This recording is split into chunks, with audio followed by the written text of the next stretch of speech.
ഒന്ന് ശമൂവേലിൻ്റെ പുസ്തകത്തിൻ്റെ ചില ഭാഗങ്ങളെ നമുക്കൊന്ന് ധ്യാനത്തിനായിട്ട് എടുക്കാം. ദൈവം എന്നെ ഏൽപ്പിച്ച ചിന്തകൾ പങ്കുവയ്ക്കട്ടെ. അപ്പോൾ നമ്മൾ പഴയ നിയമത്തിലെ ഈ ഒരു പുസ്തകങ്ങൾ പഠിക്കുമ്പോൾ ശരിക്കും ഒരു വാക്കങ്ങനെ പറയാതിരിക്കുന്നത് ശരിയാണോ എന്ന സംശയമുണ്ട്. അതുകൊണ്ട് തന്നെ അത് അങ്ങനെ പറയാതിരുന്ന ദൈവസന്ധി തെറ്റായിരിക്കും. ഈ ഒരു ഭാഗങ്ങൾ എന്നെ പഠിപ്പിക്കുവാനായിട്ട്, ഈ ഒരു ചരിത്രത്തിൻ്റെ പഴയ നിയമ ചരിത്രങ്ങൾ എന്നെ പഠിക്കുവാനും പ്രസംഗിക്കുവാനും പ്രചോദനമായി തീർന്നത് ഇവിടുത്തെ പാസ്റ്റർ കെ.സി. തോമസിൻ്റെ ഇളയ സഹോദരനായിരിക്കുന്ന കെ.സി. ശാമുവേൽ പാസ്റ്ററാണ്.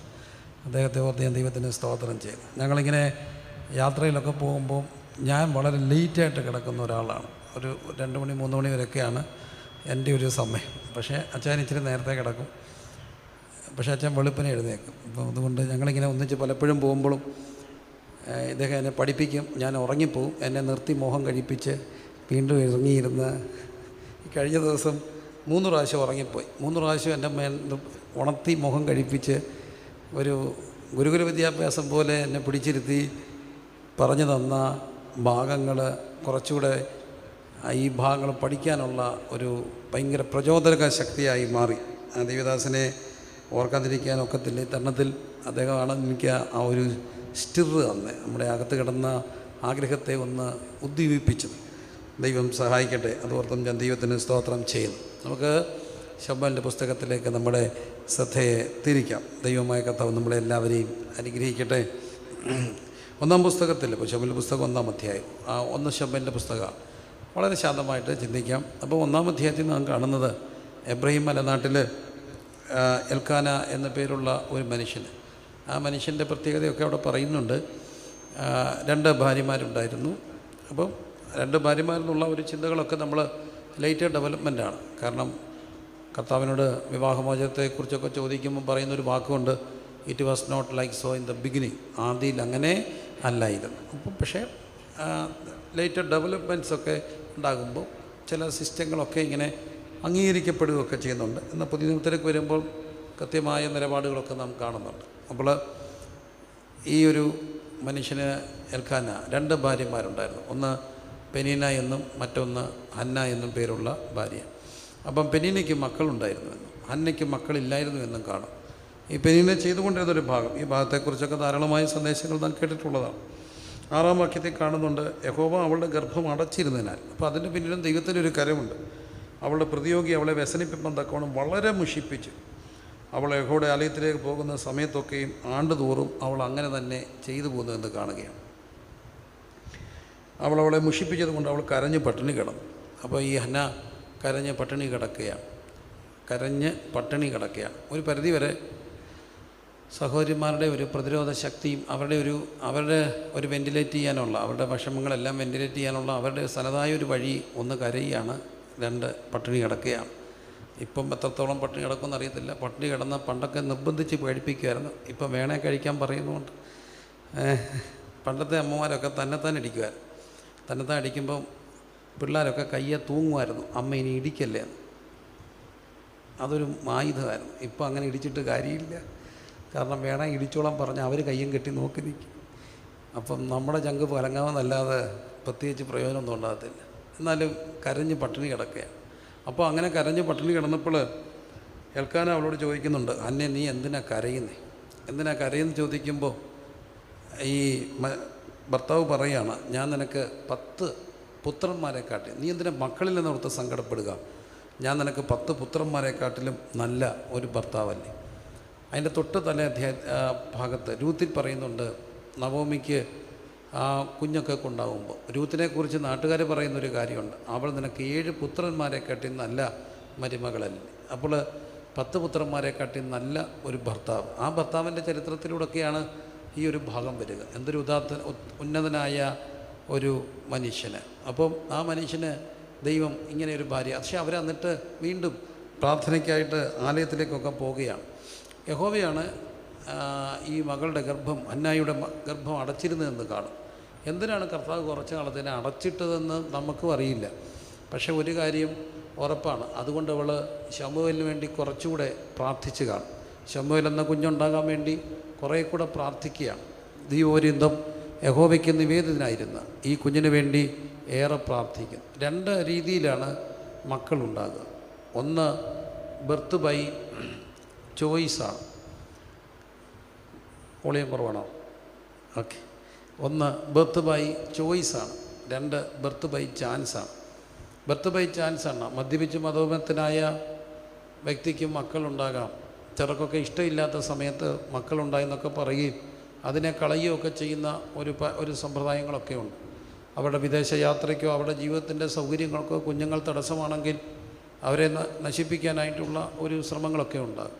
പക്ഷേ നമുക്ക് ദൈവം തരുന്ന മക്കളൊന്നും ബർത്ത് ബൈ ചാൻസ് അല്ല, ബർത്ത് ബൈ ചോയ്സ് ആയിരിക്കണം.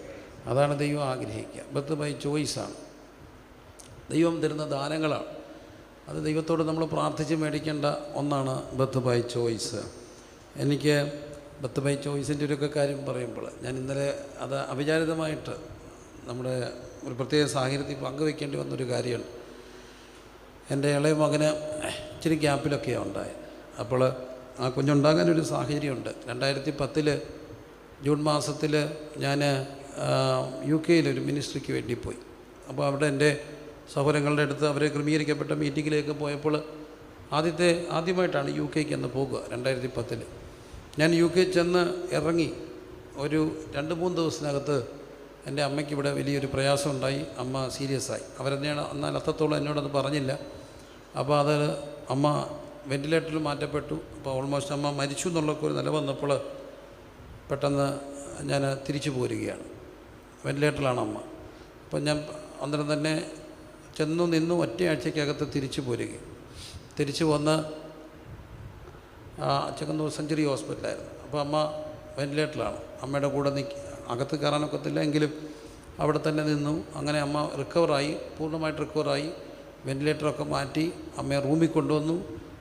ഓക്സിജൻ ഉണ്ടായിരുന്നു. ഓക്സിജൻ്റെ അളവൊക്കെ കുറച്ചിട്ട് അവിടെ ഒരു സൈക്കോളജിക്കൽ സപ്പോർട്ടിന് വേണ്ടി വളരെ കുറച്ച് ഒരു ഓക്സിജൻ ഇല്ലെങ്കിലുള്ള ഒരു കുറേ നാൾ കിടന്നുകൊണ്ട് സൈക്കോളജിക്കൽ സപ്പോർട്ടിന് വേണ്ടി ചെറിയ ഒരു ഓക്സിജൻ ലെവൽ മാത്രം ഓക്സിജൻ കൊടുത്തുകൊണ്ടൊക്കെ ഇരിക്കുക. അതും ഇതൊക്കെ മാറ്റി തുടങ്ങി. മാറ്റിയൊക്കെ ഒരു ദിവസം അപ്പം ഞങ്ങൾക്ക് വലിയ സന്തോഷമായി. അമ്മ റിക്കവറാകുകയാണ്. അമ്മ റിക്കവറാകുകയാണെന്നുള്ള വലിയൊരു സന്തോഷം. അപ്പോൾ അമ്മ ഒരു സന്ധ്യയ്ക്ക് കുഴപ്പമൊന്നുമില്ല, നോർമലായി വരികയാണ്. നമ്മുടെ പ്രതീക്ഷകളെല്ലാം വർദ്ധിച്ചു. ഡോക്ടർമാർക്ക് ഭയങ്കര അത്ഭുതമായി. അമ്മ റിക്കവറാകുകയാണ്. അപ്പം കുറേ വർത്തമാനമൊക്കെ പതുക്കെ പറയുന്നുണ്ട്. ഞാൻ അടുത്തുണ്ട്. അമ്മ എന്നോട് പറഞ്ഞു എൻ്റെ ഭാര്യയെ കാണണമെന്ന് പറഞ്ഞു. എൻ്റെ ഭാര്യയെ അടുത്ത് വരണമെന്ന് പറഞ്ഞു. അവളെ വിളിപ്പിച്ചു. അപ്പോൾ അമ്മ അവളെ ആ കിടപ്പിൽ കിടന്നുകൊണ്ട് തന്നെ എൻ്റെ ഭാര്യയെ ഇങ്ങനെ അടുത്ത് വിളിച്ചിട്ട് അവിടെ വയറിലോട്ട് കൈവച്ചിട്ട് പ്രാർത്ഥിക്കുകയാണ്. പ്രാർത്ഥനാവാചകം ഇതായിരുന്നു: കർത്താവേ, ഞാൻ അങ്ങയുടെ അടുക്കിലേക്ക് വരാൻ സമയമായി. ഇനിയും അധികം സമയം എനിക്കില്ല.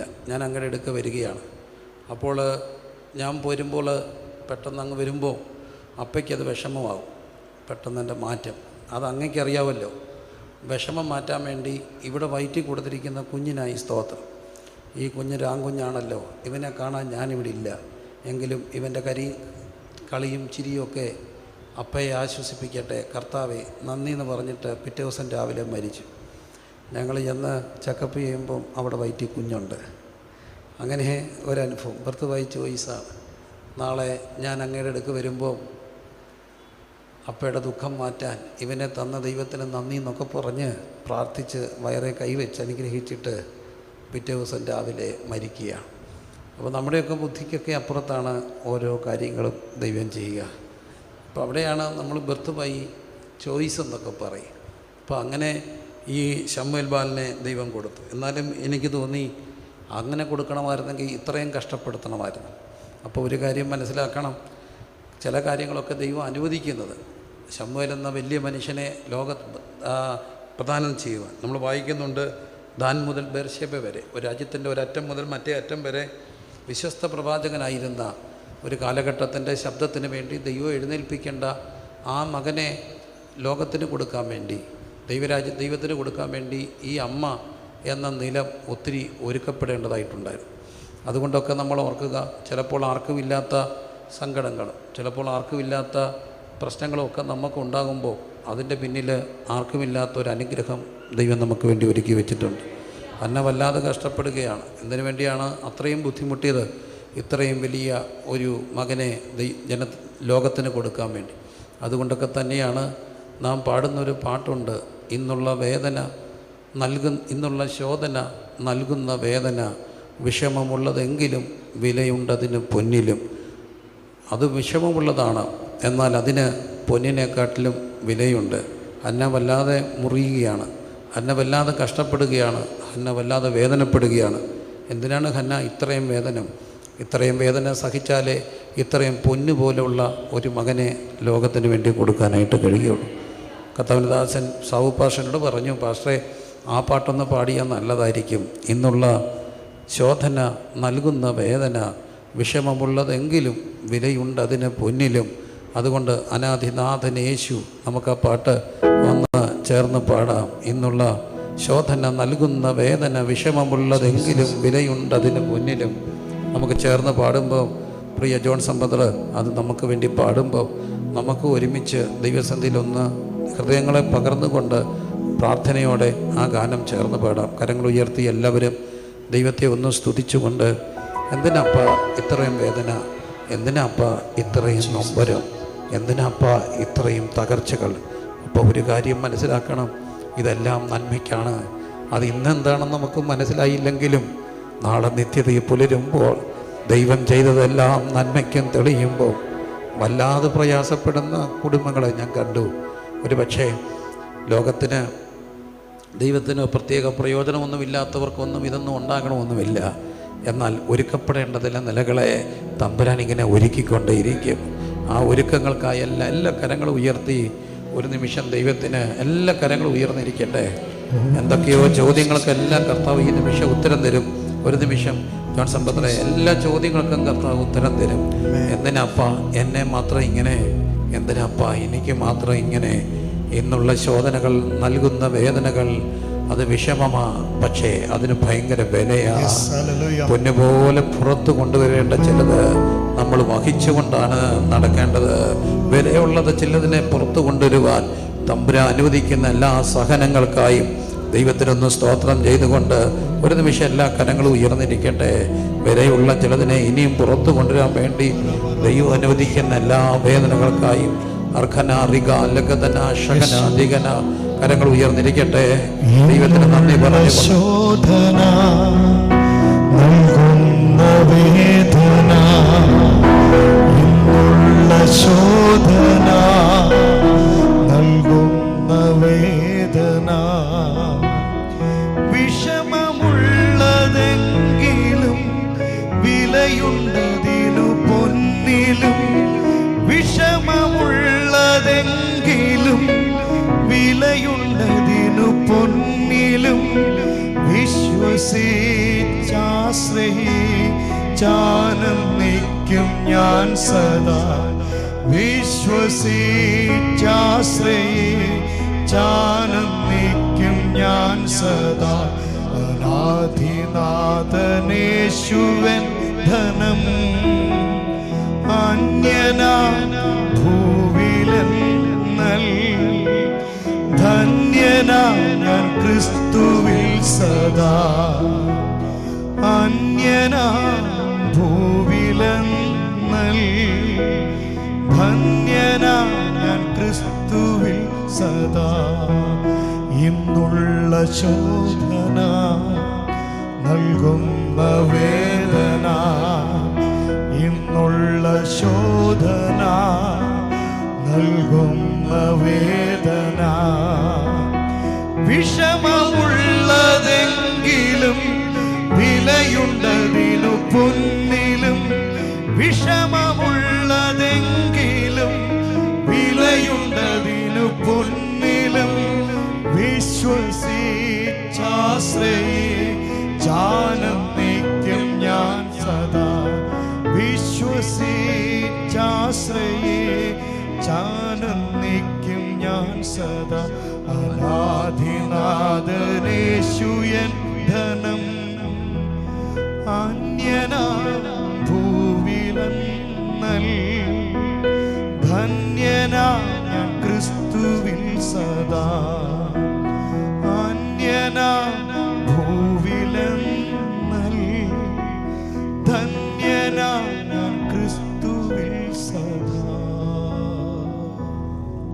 നിലത്തെ ഇങ്ങനെ ഒരുക്കുകയാണ്.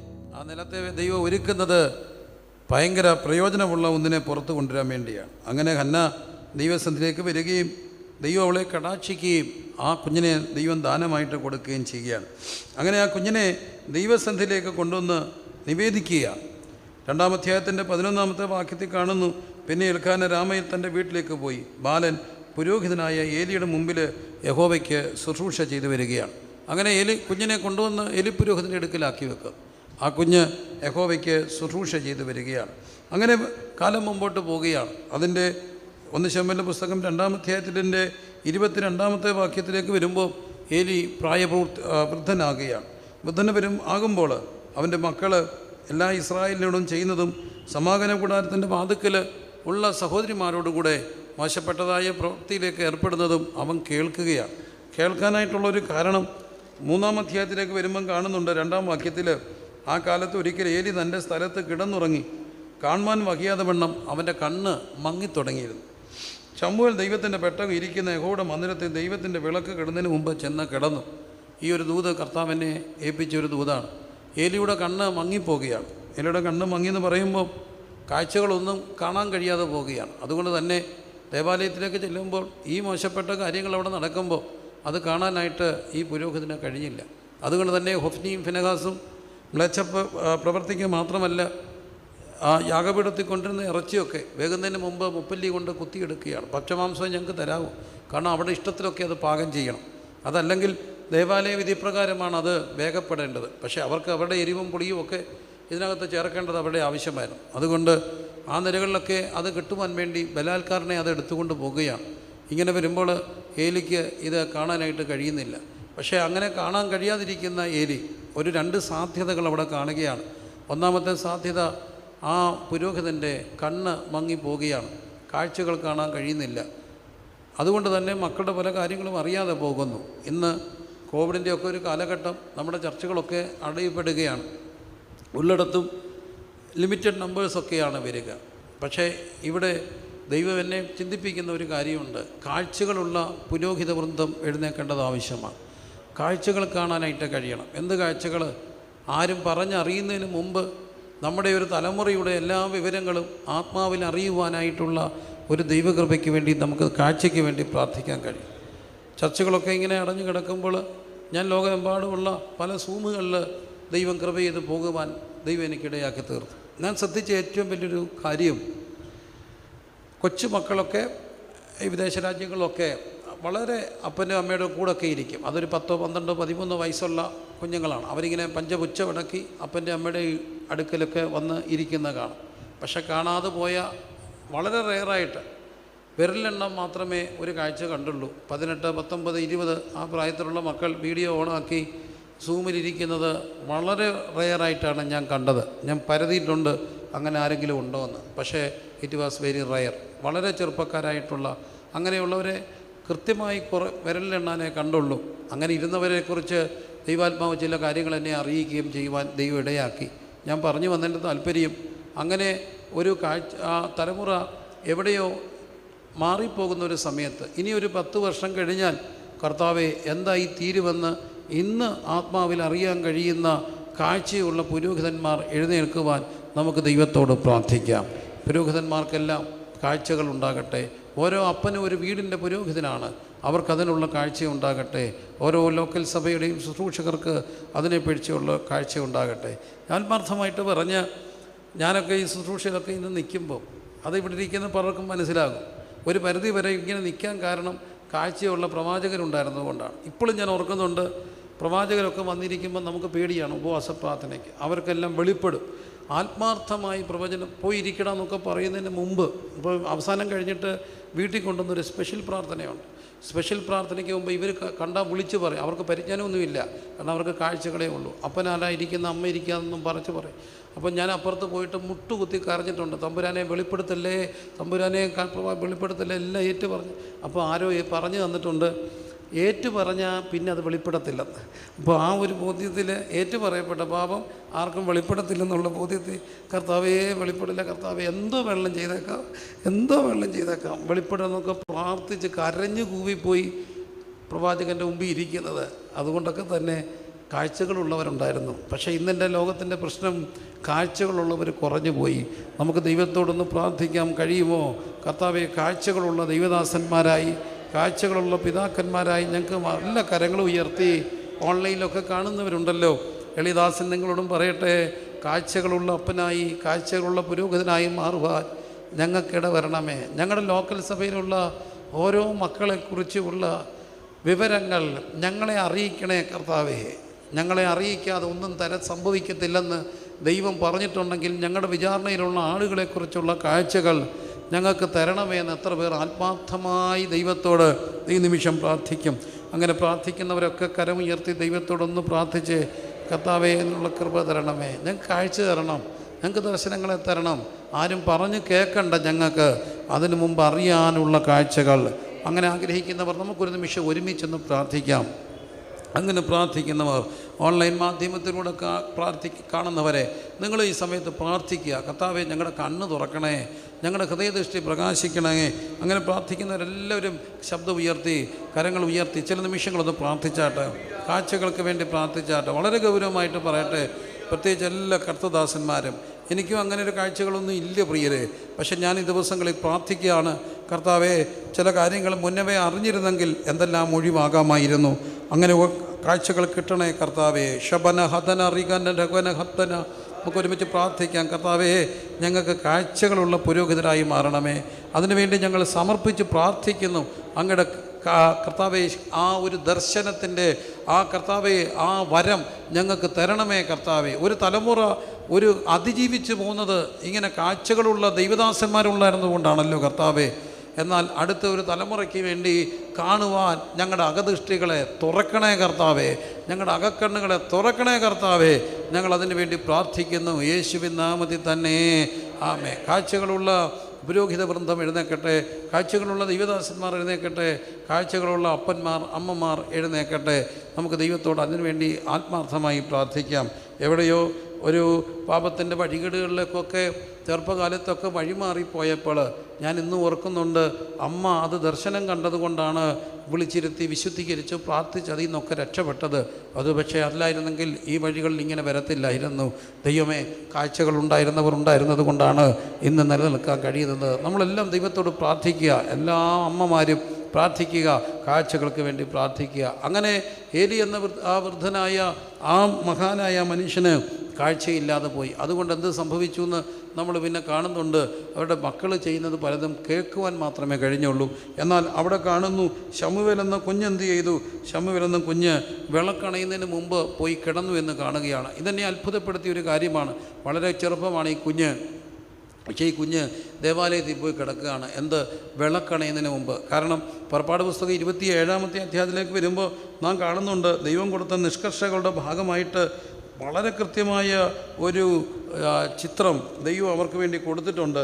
27-ാം അധ്യായത്തിൻ്റെ 20 മുതലുള്ള വാക്യങ്ങൾ, പുറപ്പാട് പുസ്തകം 27-20 മുതലുള്ള വാക്യങ്ങളിൽ കാണുന്നു, വിളക്ക് നിരന്തരം കത്തിക്കൊണ്ടിരിക്കേണ്ടതിന് ഇസ്രായേൽ മക്കൾ വിളക്കിന് ഇടിച്ചെടുത്ത തെളിവുള്ള ഒലിവെണ്ണ നിൻ്റെ അടുക്കൽ കൊണ്ടുവരാൻ അവരോട് കൽപ്പിക്കുക. സമാധാന കൂടാരത്തിൽ സാക്ഷ്യത്തിന് മുമ്പുള്ള തിരശ്ശീലയ്ക്ക് പുറത്ത് അഹരോനും അവൻ്റെ പുത്രന്മാരും അതിനെ വൈകുന്നേരം മുതൽ പ്രഭാതം വരെ യഹോവയുടെ മുമ്പാകെ കത്തുവാൻ തക്കവണ്ണം വെക്കണം. ഇത് ഇസ്രായേൽ മക്കൾക്ക് തലമുറയായി എന്നേക്കുമുള്ള ഒരു ചട്ടമായിരിക്കണം. ഈ വിളക്ക് ഇങ്ങനെ കത്തിക്കൊണ്ടിരിക്കണം എന്നുള്ളത് ദൈവത്തിൻ്റെ ചട്ടമാണ്. പക്ഷേ ഈ മക്കൾക്ക്, ഏലിയുടെ മക്കളാണത് കത്തിക്കേണ്ടത്. കത്തിക്കാനായിട്ട് താല്പര്യമില്ലായിരിക്കണം. കാരണം അവർക്ക് ഇരുട്ടാണ് വേണ്ടത്. പാപത്തിനൊക്കെ വെളിച്ചം പാടില്ലല്ലോ, പാപത്തിന് എപ്പോഴും ഇരുട്ട് വേണം. അവർക്ക് വിളക്ക് കെടണം. പക്ഷേ അവർക്ക് വിളക്ക് കെടാൻ ആഗ്രഹിക്കുമ്പോഴും ഒരു കുഞ്ഞ് ഒരു കൗണ്ടർ കൾച്ചറായിട്ട് എഴുന്നേറ്റു ദേവാലയത്തിൽ പോയി കിടക്കുകയാണ്. ഞാൻ നോക്കുമ്പോൾ ഈ ശമൂവേൽ ബാലൻ ഇടയ്ക്കിടയ്ക്ക് എഴുന്നേൽക്കുന്നുണ്ട്. എന്തിനാണ്? എണ്ണയിൽ ആ തിരിയിൽ എണ്ണ ഒഴിക്കാൻ വേണ്ടി. എന്തിനാണ് ഇങ്ങനെ എഴുന്നേൽക്കുക? ദേവാലയത്തിലെ വിളക്ക് കത്തിക്കൊണ്ടിരിക്കണം. അപ്പോൾ എനിക്കൊരു കാര്യം മനസ്സിലായി. നമ്മളെല്ലാവരും പറയാറുണ്ട്, എല്ലാവരും പോയേ, എല്ലാം നഷ്ടപ്പെട്ടു പോയേ, ഒരു തലമുറ പോയേ. ഇല്ല, എല്ലാത്തിനിടയ്ക്കും ദൈവത്തിനൊരു ശേഷിപ്പുണ്ട്. എല്ലാവരും പോയെന്ന് പറയുമ്പോഴും വിളക്ക് കത്തിക്കുന്ന കുറേ കൊച്ചുമക്കൾ ദൈവം അവിടെ ഇവിടെയായിട്ട് എഴുന്നേൽപ്പിക്കും. വിളക്ക് കത്തിക്കുന്ന നഷ്ടങ്ങളുടെ കഥകളും നെഗറ്റീവ് എനർജിയും പറഞ്ഞിട്ട് പോകാൻ വേണ്ടിയല്ല ദൈവം എന്നെ അയച്ചിരിക്കുക. ഞാൻ നെഗറ്റീവിൻ്റെ ആളെയല്ല. എല്ലാവരും പോയെന്ന് പറയാൻ വേണ്ടി നിൽക്കുകയല്ല. എല്ലാവരും പോകുമ്പോഴും അതിനിടയ്ക്കും ദൈവം ഒരു ശേഷിപ്പിനെ എഴുന്നേൽപ്പിക്കുമെന്ന് പറയാൻ വേണ്ടിയാണ്. എന്തിന്? വിളക്ക് കത്തിക്കാൻ വേണ്ടി. ഈ കാഴ്ചകൾ എളിയദാസൻ അവിടെ ഇവിടെയായിട്ടൊക്കെ കാണുന്നുണ്ട്. ഞാൻ ആഗ്രഹിക്കുന്നു എല്ലാ പ്രാദേശിക സഭകളിലും ഇങ്ങനെ വിളക്ക് കത്തിക്കുന്ന കുറേ കൊച്ചുമക്കൾ എഴുന്നേറ്റാൽ നമ്മുടെ സഭകൾ ഉണരും. നമുക്ക് ശേഷം വെള്ളപ്പൊക്കം എന്നുള്ളതല്ല, നാം മരിച്ചു പോയാലും ഈ വിളക്കിങ്ങനെ കത്തിക്കൊണ്ടേ ഇരിക്കണം. തലമുറ കൈമാറി അണയാതെ സൂക്ഷിക്കേണ്ട വിളക്ക് അടുത്ത തലമുറയിൽ കത്തിക്കുവാൻ ഈ പ്രാർത്ഥനയിൽ ദൈവം കുറേ കൊച്ചുമക്കളെ എഴുന്നേൽപ്പിക്കട്ടെ. അത് നമ്മുടെ വീട്ടിൽ നിന്നാകട്ടെ. അങ്ങനെ ആഗ്രഹിക്കുന്ന എത്ര പേരുണ്ട്. ഞാൻ വളരെ അഭിമാനത്തോട് പറയുന്നൊരു കാര്യമുണ്ട്. ഞാൻ ഓൺലൈൻ മീഡിയയിലൊക്കെ വരുമ്പോൾ അത് പങ്കുവെച്ചിട്ടുമുണ്ട്. ആ ബോധ്യത്തിൽ തന്നെയാണ് പറയുക. പക്ഷേ എല്ലാവരും ഇത് കേൾക്കണമെന്നില്ല, കേട്ടാലും ഓർക്കണമെന്നില്ല. എങ്കിലും എൻ്റെ സഭയിൽ 10-17 വയസ്സിൽ തന്നെ ജോലി കിട്ടിയ ഒരു കൊച്ചൻ, റാന്നി ലെവലിൽ പ്രബലപ്പെട്ട ഒരു കുടുംബത്തിലെ മകനാണ്. 10-17 വയസ്സിൽ ആ കുഞ്ഞ് 18 തികയുന്നതിന് മുമ്പ് അവന് ജോലി കിട്ടി, ഇന്ത്യ ഗവൺമെൻറ്റിൻ്റെ ജോലി കിട്ടി. പക്ഷേ ആ ശമ്പളം മേടിക്കുമ്പോഴും എല്ലാ അവധിക്ക് വീട്ടിൽ വരുമ്പോഴും മിക്കപ്പോഴും ഒക്കെ അവന് പ്രത്യേക അമ്മ തന്നെ ഉള്ളത് കൊണ്ട് വരും. കുറേ നാൾ തിരുവനന്തപുരത്തൊക്കെ ഉണ്ടായിരുന്നു. വരുമ്പോഴെല്ലാം ഞാൻ ശ്രദ്ധിക്കുന്ന ഒരു കാര്യമുണ്ട്. ഞാൻ രാത്രി പല സമയത്തൊക്കെയാണ് വരിക. വരുമ്പോഴെല്ലാം 1 മണി 2 മണിക്കൊക്കെ വരുമ്പോഴും ഈ കുഞ്ഞിൻ്റെ ബൈക്കോ കാറോ ഹോളിൻ്റെ മുറ്റത്ത് കാണും. എവിടെ ആയിരിക്കും? ചെന്ന് നോക്കുമ്പം കാണാം എല്ലാ ഹോളും ലൈറ്റും അടച്ചിട്ട് ഏതെങ്കിലും ഒരു മൂലയിൽ മുട്ടുകുത്തി കൊച്ചൻ നിൽക്കുന്നത്. ഇന്ന് ദൈവം അനുഗ്രഹിച്ചു. എല്ലാവരും ഉറങ്ങുമ്പോഴും വിളക്ക് കത്തിക്കാൻ ദൈവം ആരെയെങ്കിലുമൊക്കെ എഴുന്നേൽപ്പിക്കും. എല്ലാവരും ഉറങ്ങുമ്പോഴും വിളക്ക് കത്തിക്കാൻ ദൈവം ആരെയെങ്കിലും എഴുന്നേൽപ്പിക്കും. ഞാൻ കാണുന്ന ഒരു കാഴ്ചയുണ്ട്. ഇന്ന് ലോകം കാണുന്ന എല്ലാ കുടുംബങ്ങളും കാണുന്ന ഒരു കാഴ്ചയുണ്ട്. രാത്രി ഏറെ വൈകുവോളം മക്കൾ പലരും ഉറങ്ങാറില്ല. അത് ഇന്നത്തെ ഒരു ദുരന്തമാണ്. എല്ലാ വീടിൻ്റെയും ഒരു പ്രശ്നമാണ്. ഒരാളുടെ അല്ല, ആഗോള പ്രതിഭാസം. അമേരിക്കയിലെ സമയത്ത് അവിടെ രാത്രി, ഇന്ത്യൻ സമയത്ത് അവിടെ രാത്രി. 1 മണിക്കും 2 മണിക്കൊക്കെ മക്കളെ ഉറങ്ങണമെന്ന് പറയുമ്പോഴും ചെന്ന് നോക്കുമ്പോൾ പേടിച്ചാണ് നോക്കുക. കാരണം അതവർക്ക് ഇഷ്ടമില്ല. എന്നാലും നോക്കുമ്പം കാണാം ഫോണിലൊക്കെ ഇരിക്കുകയാണ്. ആരോടോ സല്ലപിച്ചുകൊണ്ട് ആരോടോ ചാറ്റ് ചെയ്തുകൊണ്ടിരിക്കുന്ന 1000 കുഞ്ഞുമക്കൾ. പക്ഷെ ഞാൻ കാണുന്നു ഈ കാഴ്ചയ്ക്കപ്പുറത്ത് രാത്രി നമ്മൾ എഴുന്നേൽക്കുമ്പം ചെന്ന് നോക്കുമ്പോൾ നമ്മൾ കാണും മുട്ടുകുത്തി വേദപുസ്തകം കട്ടിലെ വെച്ചിട്ട് കരങ്ങളെ മലർത്തി ദൈവത്തോട് പ്രാർത്ഥിക്കുന്ന കുറേ കുഞ്ഞുങ്ങളെ കാണും. അതെൻ്റെ വീട്ടിൽ നടക്കുമെന്നുള്ള പ്രത്യാശയോടെ എത്ര അമ്മമാരിന്ന് രാത്രി പ്രാർത്ഥിക്കും. എന്നൊരു ഈ വിഷയം കേൾക്കുമ്പോഴൊക്കെ നമ്മുടെ മനസ്സിലും കാണും ഇങ്ങനെയൊരു ചിത്രം. ഫോണിൻ്റെ മുമ്പിൽ ഇരിക്കുക, അത് പിടിച്ച് മേടിക്കുക, തിരിച്ചു കൊടുക്കുക. എല്ലാ വീട്ടിലും ഒരു ചവിട്ട് നാടകമാണ്. ഇത് മേടിക്കുക, തിരിച്ചു കൊടുക്കുക. മേടിക്കാം എളുപ്പം, അപ്പം വിറച്ചിൽ കാണുമ്പോൾ തന്നെ പേടിച്ച് കൊടുക്കും. ഇത്രയൊക്കെ ഉള്ളൂ. ഇത് കൊച്ചു കുഞ്ഞു മുതൽ വലിയ കുഞ്ഞു വരെ. എന്നാൽ ആരും പറയാതെ രാത്രി ചെന്ന് നോക്കുമ്പോൾ വിളക്ക് കത്തിച്ച് മുട്ടുകുത്തി പ്രാർത്ഥിക്കുന്ന കുറേ കൊച്ചുമക്കൾ നമ്മുടെ എല്ലാം വീടുകളിലുണ്ടാകും. ഇന്നുള്ളതിനെ നോക്കണ്ട, പണ്ടുള്ളതിനെ വിചാരിക്കുകയും വേണ്ട. ഇതാ ഞാൻ പുതിയതൊന്ന് ചെയ്യുന്ന ഒരു ദൈവമാണ്. അത് കാഴ്ച കാണുവാൻ ആഗ്രഹിക്കുന്നവർ, ഹൃദയത്തിൽ നിന്ന് പ്രാർത്ഥിക്കുന്നവരൊക്കെ കരങ്ങൾ ഉയർത്തി ദൈവത്തോടൊന്ന് ആത്മാർത്ഥമായി പ്രാർത്ഥിച്ചുകൊണ്ട് ഇന്ന് രാത്രി നമുക്ക് അല്പസമയം നമ്മുടെ കണ്ണ് തെളിയുന്നതിൻ്റെ കൂട്ടത്തിൽ വിളക്ക് കത്തിക്കാൻ കുറേ മക്കളെ കൂടെ ദൈവം എഴുതി ഈ ആലയത്തിൽ വ്യാപരിക്കുന്ന ദൈവ സാന്നിധ്യത്തിൽ അങ്ങനെ കുറേ മക്കളെ ദൈവം എഴുന്നേൽപ്പിക്കട്ടെ. അതിനുവേണ്ടി ആഗ്രഹിക്കുന്ന എല്ലാ പ്രിയപ്പെട്ടവരും അവരുടെ മക്കളെ അങ്ങനെയൊന്ന് സ്വപ്നം കണ്ടുകൊണ്ട്, അങ്ങനെ അബ്ദുൽ കലാം പറഞ്ഞിട്ടല്ലേ, ഉറക്കത്തിൽ കാണുന്നത് മാത്രമല്ല സ്വപ്നം, ഉറക്കം കെടുത്തുന്നത് ആ സ്വപ്നം. കർത്താവേ, അങ്ങനെയാണെങ്കിൽ ദർശനത്തിനൊരു അവധി വെച്ചിരിക്കുന്നു, അത് സമാപ്തിയിലേക്ക് ബന്ധപ്പെടുന്നു, അത് വരും നിശ്ചയം. നീയോ അതിനായിട്ട് കാത്തിരിക്കുക. ഏറ്റവും വലിയ ദർശനമൊക്കെ നമുക്ക് കിട്ടേണ്ടത് തിരുവചനത്തിൻ്റെ മുമ്പിലാണ്. ഈ തിരുവചനം ധ്യാനിക്കുമ്പോൾ ഞാൻ ഇങ്ങനെയൊരു സ്വപ്നം കാണുന്ന കർത്താവേ, ഞാൻ ചെന്ന് നോക്കുമ്പോൾ ഇങ്ങനെയൊരു കാഴ്ച കണ്ടിട്ട് എന്നെ എടുക്കാവേ എന്ന് എത്ര പേർ ദൈവത്തോട് പ്രാർത്ഥിക്കും. ഇങ്ങനൊരു കാഴ്ച കാണാതെ ഈ ഭൂമിയിൽ നിന്നൊരു മാറ്റം അങ്ങനെ എടുക്കിലേക്ക് ഞാൻ വരാനിടയാകരുതേ. ഇവിടെ കാണേണ്ടതൊക്കെ ഇവിടെയും കാണണ്ടേ. ഈ കാഴ്ചകൾ കാണുവാൻ ആഗ്രഹിക്കുന്നവർ ഒരു പക്ഷേ അവരുടെ ഇന്ന് കാഴ്ചകൾ അതല്ലായിരിക്കാം, ഇന്ന് മറ്റൊരു ആയിരിക്കും കാഴ്ച കാണുക. നിങ്ങളതിനെ ചിന്തിക്കേണ്ട. കാർമേഘത്തിനുള്ളിലും ഞാൻ മിന്നും സൂര്യശോഭ കാണും. കാർമേഘത്തിൻ്റെ അകത്തും മിന്നും സൂര്യശോഭ കണ്ടുകൊണ്ട്, അങ്ങനെ ഒരു കാഴ്ചകളിൽ കണ്ടുകൊണ്ട് ഇരുകരങ്ങൾ ഉയർത്തി ദൈവത്തോടൊന്ന് പ്രാർത്ഥിച്ചുകൊണ്ട് കർത്താവിൻ്റെ സന്ധിയിലേക്ക് ഒന്ന് ആ പേര് പറഞ്ഞ് നിങ്ങൾ പ്രാർത്ഥിച്ച്. ഇത് ചില പ്രാർത്ഥനാ മിനിറ്റുകളാണ്. ഞാൻ പ്രസംഗിക്കാൻ വേണ്ടി മാത്രം വന്നതല്ല, എൻ്റെ മനസ്സിലിരിക്കുന്ന കുറേ ചിന്തകളെ പങ്കുവെച്ചിട്ട് പോകാൻ വേണ്ടി വന്നതല്ല. നമുക്ക് ഒരുമിച്ച് ദൈവത്തോടൊന്ന് പ്രാർത്ഥിക്കാം. കർത്താവെ, എൻ്റെ പ്രാദേശിക സഭയിൽ ഇങ്ങനെ കുറേ കൊച്ചുമക്കളെ തരണമെന്ന് എത്ര ദൈവദാസന്മാർ പ്രാർത്ഥിക്കും. കുറേ കുഞ്ഞുമക്കൾ വന്നിട്ട് ആരും പറയാതെ വിളക്ക് കത്തിക്കട്ടെ. നമ്മുടെ വീടുകളിൽ രാത്രികളിൽ ചെന്ന് നോക്കുമ്പോൾ നമ്മളെ കാണിക്കാൻ വേണ്ടിയല്ല, നമ്മൾ നോക്കുന്നത് പോലും അറിയാതെ പരിസരം മറന്ന് തമ്പുരാൻ്റെ അടുക്കൽ വിളക്ക് കത്തിക്കുന്ന മക്കൾ എഴുന്നേക്കണേ. അതെൻ്റെ വീട്ടിൽ നടക്കണേ, അതെൻ്റെ സഭയിൽ നടക്കണമേ. അതിനകത്ത് ഇച്ചിരി സാർത്ഥതയോടൊന്ന് പ്രാർത്ഥിച്ചേ, അതെൻ്റെ സഭയിൽ നടക്കണേ കർത്താവേ.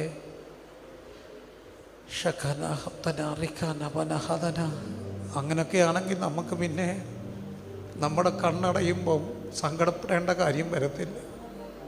ഇന്നല്ലെങ്കിൽ നാളെ നമ്മുടെ കണ്ണടഞ്ഞാലും സാരമില്ല, ഈ വിളക്കിങ്ങനെ കത്തിക്കൊണ്ടേയിരിക്കും.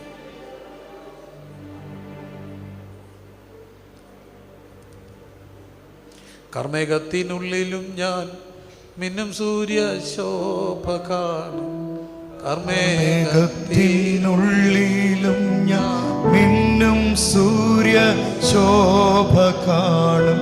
പരപരമേശ പരമരുളീശ നീയത്രേയൻ രക്ഷാസ്ഥാനം.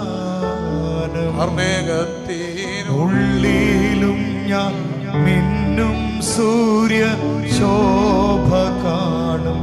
കാർമേഘത്തിനുള്ളിലും ഞാൻ മിന്നും സൂര്യ ശോഭ കാണും.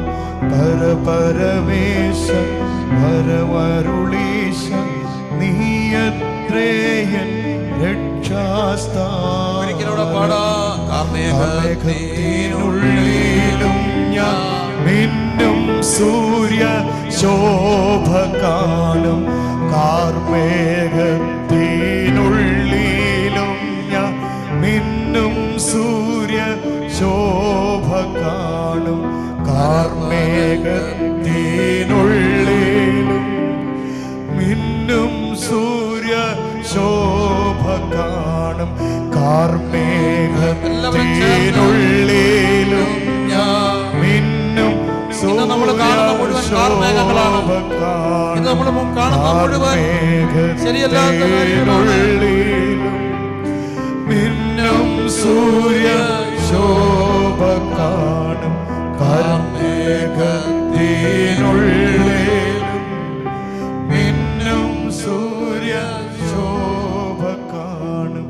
പരപരമേശ പരമരുളീശ നീയത്രേയൻ രക്ഷാസ്ഥാനം.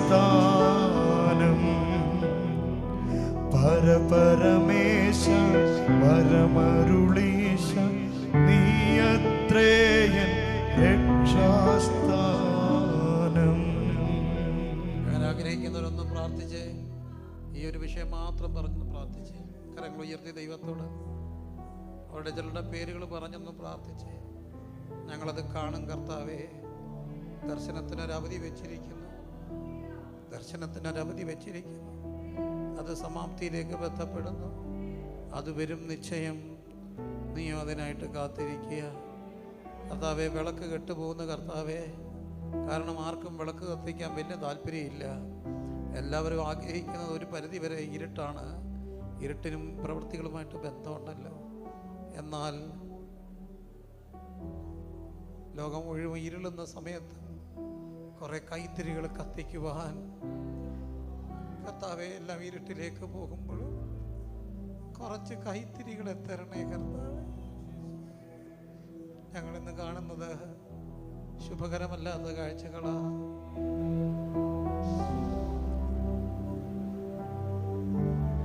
എന്നാൽ അശുഭകരമായ കാഴ്ചകളുടെ നടുവിലും കർത്താവെ ഞങ്ങൾ വിശ്വസിക്കുന്നു, ഇന്നല്ലെങ്കിൽ നാളെ ഞങ്ങളത് കാണും കർത്താവേ. ഞങ്ങളത് കാണും കർത്താവേ. നിങ്ങൾ ആഗ്രഹിക്കുന്ന ശുഭഭാവി വരുവാൻ എനിക്ക് നിങ്ങളെക്കുറിച്ചൊരു പദ്ധതി ഉണ്ടെന്നും ആ പദ്ധതി നിങ്ങളുടെ തിന്മയ്ക്കല്ല നന്മയ്ക്കാണെന്നും പറഞ്ഞവരെ ഞങ്ങൾ വിശ്വസിക്കുന്നു കർത്താവേ. തലമുറയായി നീ ഞങ്ങളുടെ സങ്കേതമാണെങ്കിൽ ഞങ്ങൾ വിശ്വസിക്കുന്നു, ഒരു തലമുറ വിളക്ക് കത്തിക്കുന്നത് ഞങ്ങൾ കാണും കർത്താവേ. അത് ഈ ദിവസങ്ങളിൽ ഞങ്ങൾ കാണും കർത്താവേ. ഈ സെൻട്രൽ കൺവെൻഷനിൽ ഇപ്പോൾ പ്രാർത്ഥിക്കുന്ന ഓരോ ദൈവദാസന്മാരുടെയും സഭകളിൽ അത് കാണട്ടെ കർത്താവേ. ഓരോ കുടുംബങ്ങളിലും അത് കാണട്ടെ കർത്താവേ. ഞങ്ങൾ യേശു ക്രിസ്തുവിൻ്റെ നാമത്തിൽ പ്രാർത്ഥിക്കുന്നു, അങ്ങനെ സംഭവിക്കണമേ. അവിടുന്ന് അങ്ങനെ ചെയ്യുന്നതിനായി സ്തോത്ര, യേശുവിൻ്റെ നാമത്തിൽ തന്നെ. ആമേൻ. കർത്താവ് അനുഗ്രഹിക്കട്ടെ. പ്രിയരെ, നമുക്ക് വേഗത്തിൽ മുമ്പോട്ട് പോകാം. അങ്ങനെ വിളക്ക് കത്തിക്കുകയാണ്. അപ്പോൾ 4-ാം അധ്യായത്തിലേക്ക് വരുമ്പോൾ ഫലസ്തീന് അവിടെ നമുക്ക് കാണുന്നു പടയ്ക്കൊക്കെ അടുക്കുകയാണ്. അവർ പടയ്ക്കൊക്കെ അടിക്കുമ്പോൾ അന്ന് തോറ്റുപോവുകയാണ്. 4-ാം അധ്യായത്തിൻ്റെ 2-ാമത്തെ വാക്യം, ഫലസ്തീർ ഇസ്രായേലിൻ്റെ നേരെ അണിനിരന്നു. പട നിരന്നപ്പോൾ ഇസ്രായേൽ നേരെ അണിനിരന്നു. പട പരന്നപ്പോൾ ഇസ്രായേൽ ഫലസ്തീനയുടെ മുമ്പിൽ തോറ്റുപോയി. എന്തുകൊണ്ടാണ് ഈ ഫലസ്തീന ദൈവം ഇങ്ങനെ ആക്കി വെച്ചത്? ആമോസിൻ്റെ പ്രവചനത്തിൽ നാം കാണുന്നുണ്ട്, ഇസ്രായേലിൽ നിന്ന് ഇസ്രായേൽ മക്കളെ കൊണ്ടുവന്ന ഞാൻ തന്നെയാണ് ഫലസ്തീനെ കസ്തൂരിൽ നിന്ന് കൊണ്ടുവന്നത്. അപ്പോൾ അവരെയും ആ സമയത്ത് തന്നെ തമ്പുരാൻ ഇങ്ങനെ കൊണ്ടുവച്ചിരിക്കുകയാണ്. എന്തിനു വേണമെന്ന് ചോദിച്ചാൽ, തൻ്റെ ജനം എപ്പോഴെല്ലാം തെറ്റിപ്പോകുമോ അപ്പോൾ അവരെ ഈ ഒരു വടി ഉപയോഗിച്ച് ദൈവം ഒന്ന് കറക്റ്റ് ചെയ്യുകയാണ്. അപ്പം ദൈവം അനുവദിക്കുന്ന എല്ലാ വടികളും പോരാട്ടവും പിശാചൻ തന്നെ കൊണ്ടുവരുന്നതല്ല, ചിലതൊക്കെ ദൈവം കൂടെ അനുവദിക്കുന്നതാണ്. എന്തിനാ? നമ്മുടെ ഒരു കറക്ഷന് വേണ്ടി കൂടാണ്. അങ്ങനെ പട തോറ്റുപോയി. പട തോറ്റുപോയപ്പം ഇവർക്ക് മനസ്സിലായി ദൈവം ഉണ്ടെങ്കിലേ ജയിക്കാനായിട്ട് കഴിയുകയുള്ളൂ. അങ്ങനെ 4-ാം അധ്യായത്തിലേക്ക് വരുമ്പോൾ 4:5 കാണുന്നു, യഹോവയുടെ നിയമപ്പെട്ടകം പാളയത്തിലെത്തിയപ്പോൾ ഭൂമി കുലുങ്ങും വണ്ണം ഇസ്രായേലെല്ലാം ഉച്ചത്തിൽ ആർപ്പിടുകയാണ്. ഫലസ്തീർ ആർപ്പിൻ്റെ ഒച്ച കെട്ടിട്ട് എബ്രായുടെ പാളത്തിൽ എന്താ ഈ കാര്യം? അവർക്ക് മനസ്സിലായി ദൈവം എഴുന്നള്ളി വന്നിരിക്കുകയാണ്. ദൈവം എഴുന്നള്ളി വന്നപ്പോൾ ആർപ്പുണ്ടാകുകയാണ്. ആർപ്പിൻ്റെ ഒരു വലിയ ഉച്ച കേൾക്കൂ എന്ന് ഭൂമി കുലുങ്ങും വണ്ണം ഇസ്രായേലെല്ലാം ഉച്ചത്തിൽ ആർപ്പിട്ടു. അവിടെയും എനിക്ക് പറയുവാനായിട്ടുള്ളൊരു കാര്യമുണ്ട്. നമ്മൾ ഒരു എഴുതപ്പെട്ട ലിറ്ററേച്ചർ പാരമ്പര്യത്തിൽ നിന്നൊക്കെ ഒത്തിരി പേരും പുറത്തു വരാൻ കാര്യം എസ്റ്റംബറായിട്ടും സമാധാനത്തോടെയും സ്വാതന്ത്ര്യത്തോടെയും ദൈവത്തെ ആരാധിക്കാൻ വേണ്ടിയാണ്. ആത്മാവിലൊക്കെ ആരാധിക്കുവാൻ, സ്വാതന്ത്ര്യത്തോടെ ആരാധിക്കുവാൻ പുറത്ത് വന്നു. ഞാൻ ഒരു വൈദികൻ്റെ സാക്ഷ്യം കേട്ടിട്ടുണ്ട്. അദ്ദേഹത്തിൻ്റെ പള്ളിയിൽ നിന്ന് അദ്ദേഹം ഒരു ചെറുപ്പക്കാരനെ പുറത്താക്കാൻ തീരുമാനിച്ചു. പിന്നെ അദ്ദേഹം തന്നെ ആ ഒരു അനുഭവത്തിലേക്ക് നടന്നു വന്നു. അപ്പോൾ അദ്ദേഹത്തിൻ്റെ സാക്ഷ്യത്തിൽ പറയുന്നൊരു കാര്യം, ആ ചെറുപ്പക്കാരൻ ആ ഒരു ലിറ്റർജിക്കൽ വർഷിപ്പൊക്കെ നടക്കുന്ന സമയത്ത് ആരും പറയാതെ ഇടയ്ക്ക് സന്തോഷം കയറി സ്തോത്രം പറഞ്ഞപ്പം പള്ളി കമ്മിറ്റി തന്നെ മുടക്കണമെന്ന് പറഞ്ഞു. അങ്ങനെയൊക്കെ മുടക്കണമെന്നൊക്കെ അവർ പറഞ്ഞ സാഹചര്യത്തിൽ നിന്നൊക്കെയാണ് നമ്മൾ വിട്ടിട്ട് ദൈവത്തെ സ്വാതന്ത്ര്യത്തോടെ ആരാധിക്കാൻ വന്നത്. അവിടെ ആരാധനയൊക്കെ നടക്കുമ്പോൾ സന്തോഷമുണ്ടായിരുന്നു, സ്തോത്രം ഉണ്ടായിരുന്നു. വചനത്തിൽ സന്തോഷം വരുമ്പോൾ ഉറക്കെ സ്തോത്രം പറയുന്ന, സന്തോഷിക്കുന്ന ആ പ്രിയപ്പെട്ടവരുണ്ടായിരുന്നു. പക്ഷേ ഇന്ന് എനിക്ക് കാണുന്ന ഏറ്റവും വലിയൊരു അപകടം, അതിനിടയ്ക്ക് എസ്റ്റംബറായിട്ട് ഒരാൾ സ്തോത്രമോ ഹല്ലേലൂയോ ഒക്കെ പറഞ്ഞാൽ എല്ലാവരും അങ്ങോട്ട് നോക്കും. ഈ അടുത്തിടയ്ക്ക് ഞാൻ കണ്ടൊരു കാഴ്ച, അങ്ങനെ പെട്ടെന്ന് സന്തോഷം കയറി ഒരാൾ സ്തോത്രം പറഞ്ഞപ്പോൾ പ്രസംഗിക്കുന്ന പാസ്റ്ററുടെ പ്രസംഗം നിന്നുപോയി, നിശ്ചലമായിപ്പോയി. കാരണം എന്തോ അബദ്ധം പറ്റിയതുപോലെ എല്ലാവരും നോക്കുകയാണ്. ആ ഒരു അപകടത്തിലേക്കൊക്കെ പോകുമ്പോൾ നമ്മൾക്കും എവിടെയോ ഒരു തിരിഞ്ഞു നോട്ടമോ തിരുത്തോ ഒക്കെ ആവശ്യമല്ലേ? ദൈവമേ മുഖംമൂടികളില്ലാതെ, ജാഠ്യങ്ങളില്ലാതെ, നാട്യങ്ങളില്ലാതെ ദൈവത്തെ സാന്ദ്രത്തോടെ ആരാധിക്കുന്ന ആരാധനയുടെ മഹത്വത്തിലേക്ക് ഞങ്ങളെ മടക്കി വരുത്തണമേ എന്ന് നമുക്ക് ദൈവത്തോട് പ്രാർത്ഥിക്കാം. എല്ലാവരും ദൈവത്തെ ഒന്ന് സ്തുതിച്ച് പ്രാർത്ഥിച്ചാട്ട്. പരിജ്ഞാനത്തിൻ്റെയൊക്കെ ഒരു തലമൊക്കെ ആവശ്യമാണ്. എന്നാൽ ഇന്ന് നമുക്ക് സ്വാതന്ത്ര്യമുണ്ട്. അവിടെ നാളുകളിൽ ചിലപ്പോൾ എന്തൊക്കെയാണ് സംഭവിക്കുക അറിയില്ല.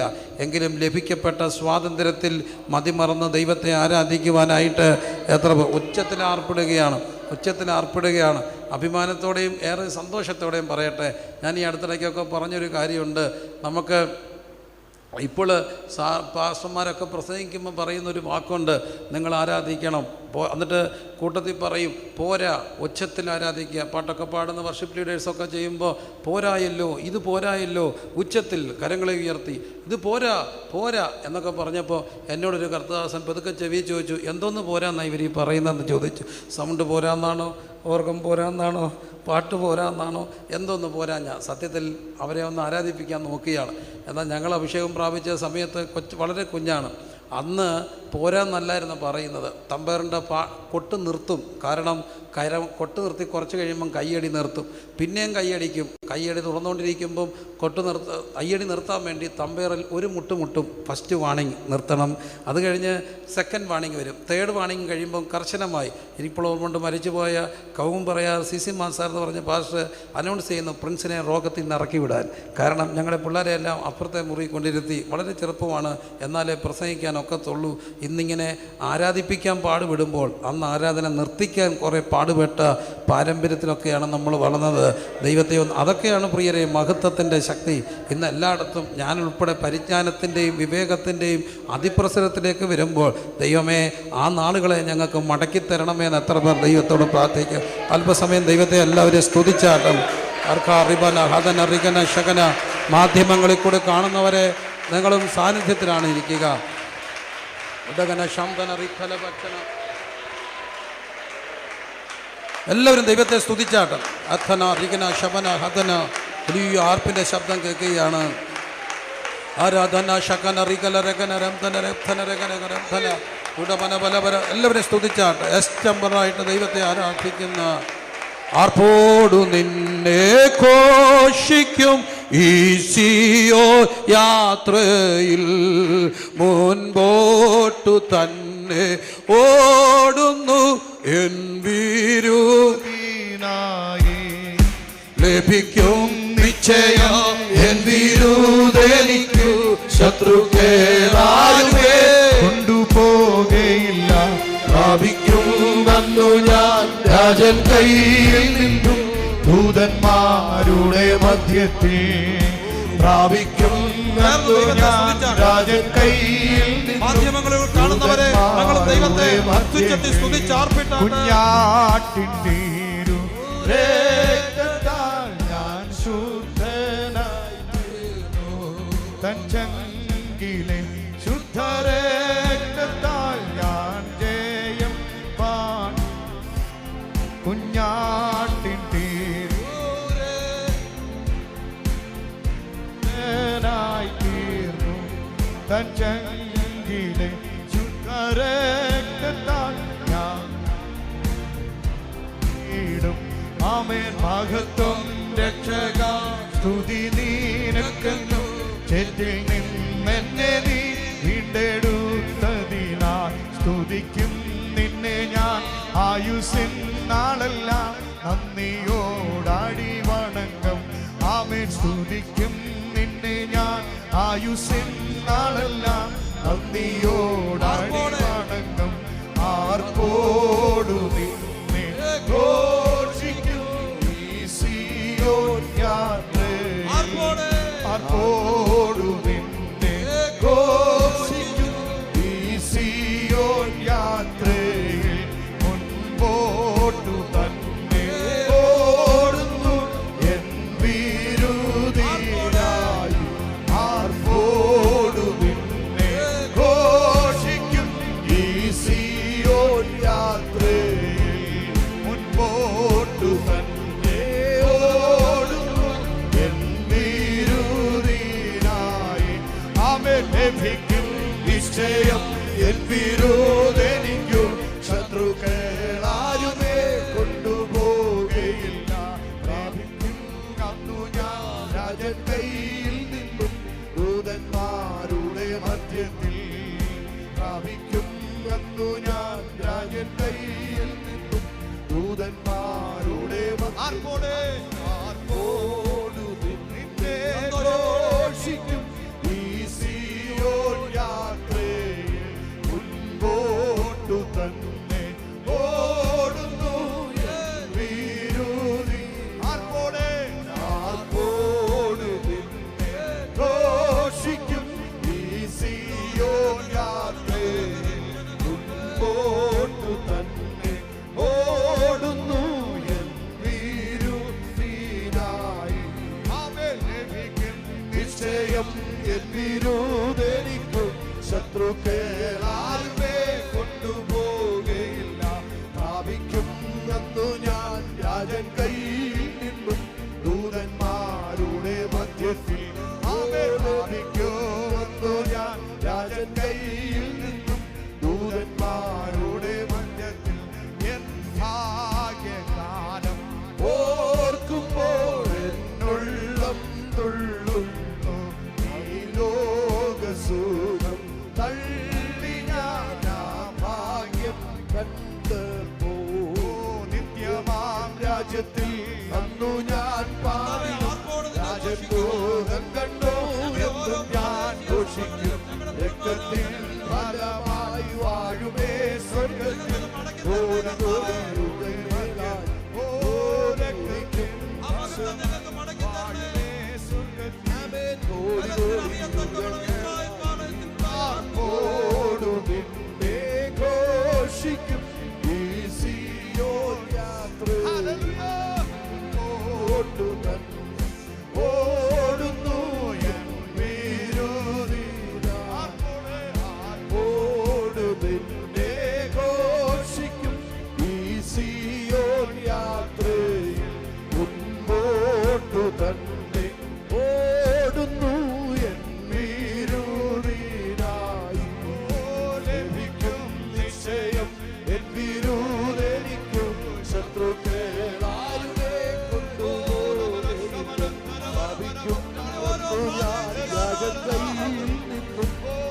ദൂതന്മാരുടെ മധ്യത്തിൽ പ്രാപിക്കുന്നു ഞാൻ രാജത്തിൽ ദൂതന്മാരുടെ മധ്യത്തിൽ ആർപ്പോടും നിന്നെ ഘോഷിക്കും ഈ സിയോൻ യാത്രയിൽ മുൻപോട്ടു തന്നെ ഓടുന്നു എൻ വീരനീ ആർപ്പോടു തന്നെ ഘോഷിക്കും ഈ സിയോൻ യാത്രയിൽ മുൻപോട്ടു തന്നെ ഓടുന്നു എൻ വീരനീനായി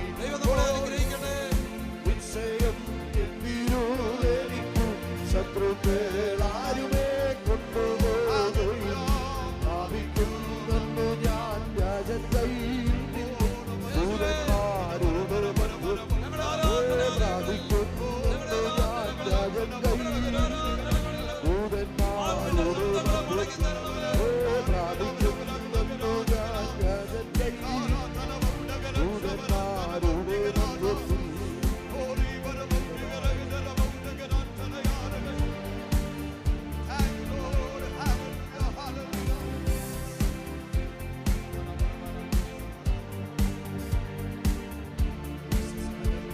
വലിയ ആർപ്പിന്റെ ഒച്ച അവിടെ കേട്ടതുപോലെ കർത്താവേ, ഞങ്ങൾക്ക് നഷ്ടമായതെല്ലാം മടങ്ങി തരണമേ. ഞങ്ങളുടെ ഓരോ പ്രാദേശിക ആരാധനകളിലേക്ക്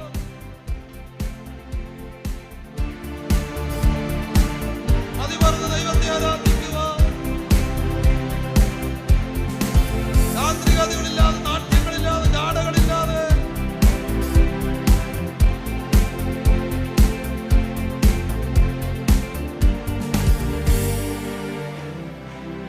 നോക്കൂ, അവിടെ വലിയൊരു ആർപ്പുണ്ടാക്കുകയാണ്. ആ ആർപ്പിന്റെ കാരണം അവർ അന്വേഷിക്കുകയാണ്. ആർപ്പിന്റെ കാരണം അന്വേഷിച്ചപ്പോൾ മനസ്സിലായത് ദൈവത്തിൻ്റെ പെട്ടകം വന്നിട്ടുണ്ട്, ദൈവ സാന്നിധ്യം വന്നിട്ടുണ്ട്.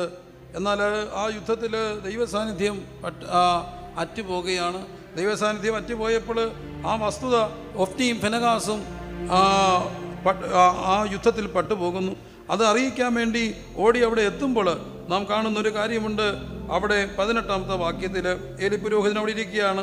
ഏലി പുരോഹിതൻ ദൈവത്തിൻ്റെ പെട്ടകത്തിൻ്റെ വസ്തുത പറഞ്ഞപ്പോൾ ഏലി പടിവാതിക്കൽ ആസനത്തിൽ പുറകോട്ട് വീണ് കഴുത്തൊടിഞ്ഞ് മരിച്ചു. എന്നാൽ ആ മനുഷ്യൻ വന്നപ്പോൾ താൻ വാതിക്കലിരിക്കുകയായിരുന്നു എന്ന് കാണുകയാണ്. യുദ്ധം നടക്കുമ്പോൾ പുരോഹിതൻ എവിടെയായിരിക്കേണ്ടത്? പുരോഹിതൻ ഒരിക്കലും പടിവാതിക്കലല്ല ഇരിക്കേണ്ടത്. പുരോഹിതൻ ആലയത്തിൽ കരങ്ങൾ ഉയർത്തി ദൈവസന്നിധിയിൽ യുദ്ധത്തിന് നിൽക്കേണ്ടതാണ്. അങ്ങനെ നിന്നിരുന്നെങ്കിൽ ആ യുദ്ധത്തിൽ ജയമുണ്ടാകുമായിരുന്നു. അപകടങ്ങളിലേക്ക് മുമ്പോട്ട് പോവുകയാണ്. എന്നാൽ ഫിനെഹാസിൻ്റെ ഭാര്യ പ്രസവിക്കുകയാണ്. ആ കുഞ്ഞിന് അവർ പേരിട്ടു ഈഖാബോദ് എന്ന് പേരിട്ടു. എന്താണ്? ദൈവത്തിൻ്റെ സാന്നിധ്യം, മഹത്വം പോയിപ്പോയി. ദൈവപ്പെട്ടകം പോയ മഹത്വം പോയിപ്പോകും. പ്രിയമുള്ളവരെ, ആ ഈഖാബോദ് എന്നുള്ള പേര് ആ കുഞ്ഞിനിടുന്നു. എന്നാൽ അപ്പുറത്ത് സംഭവിച്ചത് ഈ പെട്ടകം കൊണ്ടുവന്ന് അവിടെ ഫെലിസ്തീനെ കൊണ്ടുപോയിട്ട് അവരുടെ പ്രത്യേകമായ സ്ഥലത്ത് കൊണ്ട് വെക്കുകയാണ്. രാവിലെ അവർ കാണുന്ന കാഴ്ച ദാഗോൻ എന്ന് പറയുന്ന അവരുടെ ആ ഒരു അനുഭവത്തിൽ വീണ് കിടക്കുന്നതാണ്. വീണ്ടും അവരതത്രയും സീരിയസ് ആക്കിയില്ല. അവരതിനെ നേരെ വെച്ചു. പിറ്റേ ദിവസം കാണുന്നത് അതിൻ്റെ കഴുത്തുകളൊക്കെ മാറിക്കിടക്കുന്നതാണ്. അപ്പോൾ അവർക്ക് ദുരന്തം മനസ്സിലായി. അവർ പേടിച്ചിട്ട് ഇതെടുത്തുകൊണ്ട് പോയിട്ട് നേരെ ഗത്തിലേക്ക് കൊണ്ടുപോവുകയാണ്. ഗത്തി ചെന്നപ്പോൾ അവിടെ മൂലക്കുരുക്കളുണ്ടായി എന്നാണ് കാണുക. പിന്നെ 6-ാം അധ്യായത്തിലേക്ക് വരുമ്പോൾ ആ ദേശത്തെ ശൂന്യമാക്കുന്ന എലികൾ ധാരാളം വരാൻ തുടങ്ങി. അപ്പോൾ അവരെന്ത് ചെയ്തു? അപ്പോൾ അവർ എടുത്തുകൊണ്ട് എക്രോനിലേക്ക് കൊണ്ടുപോയി.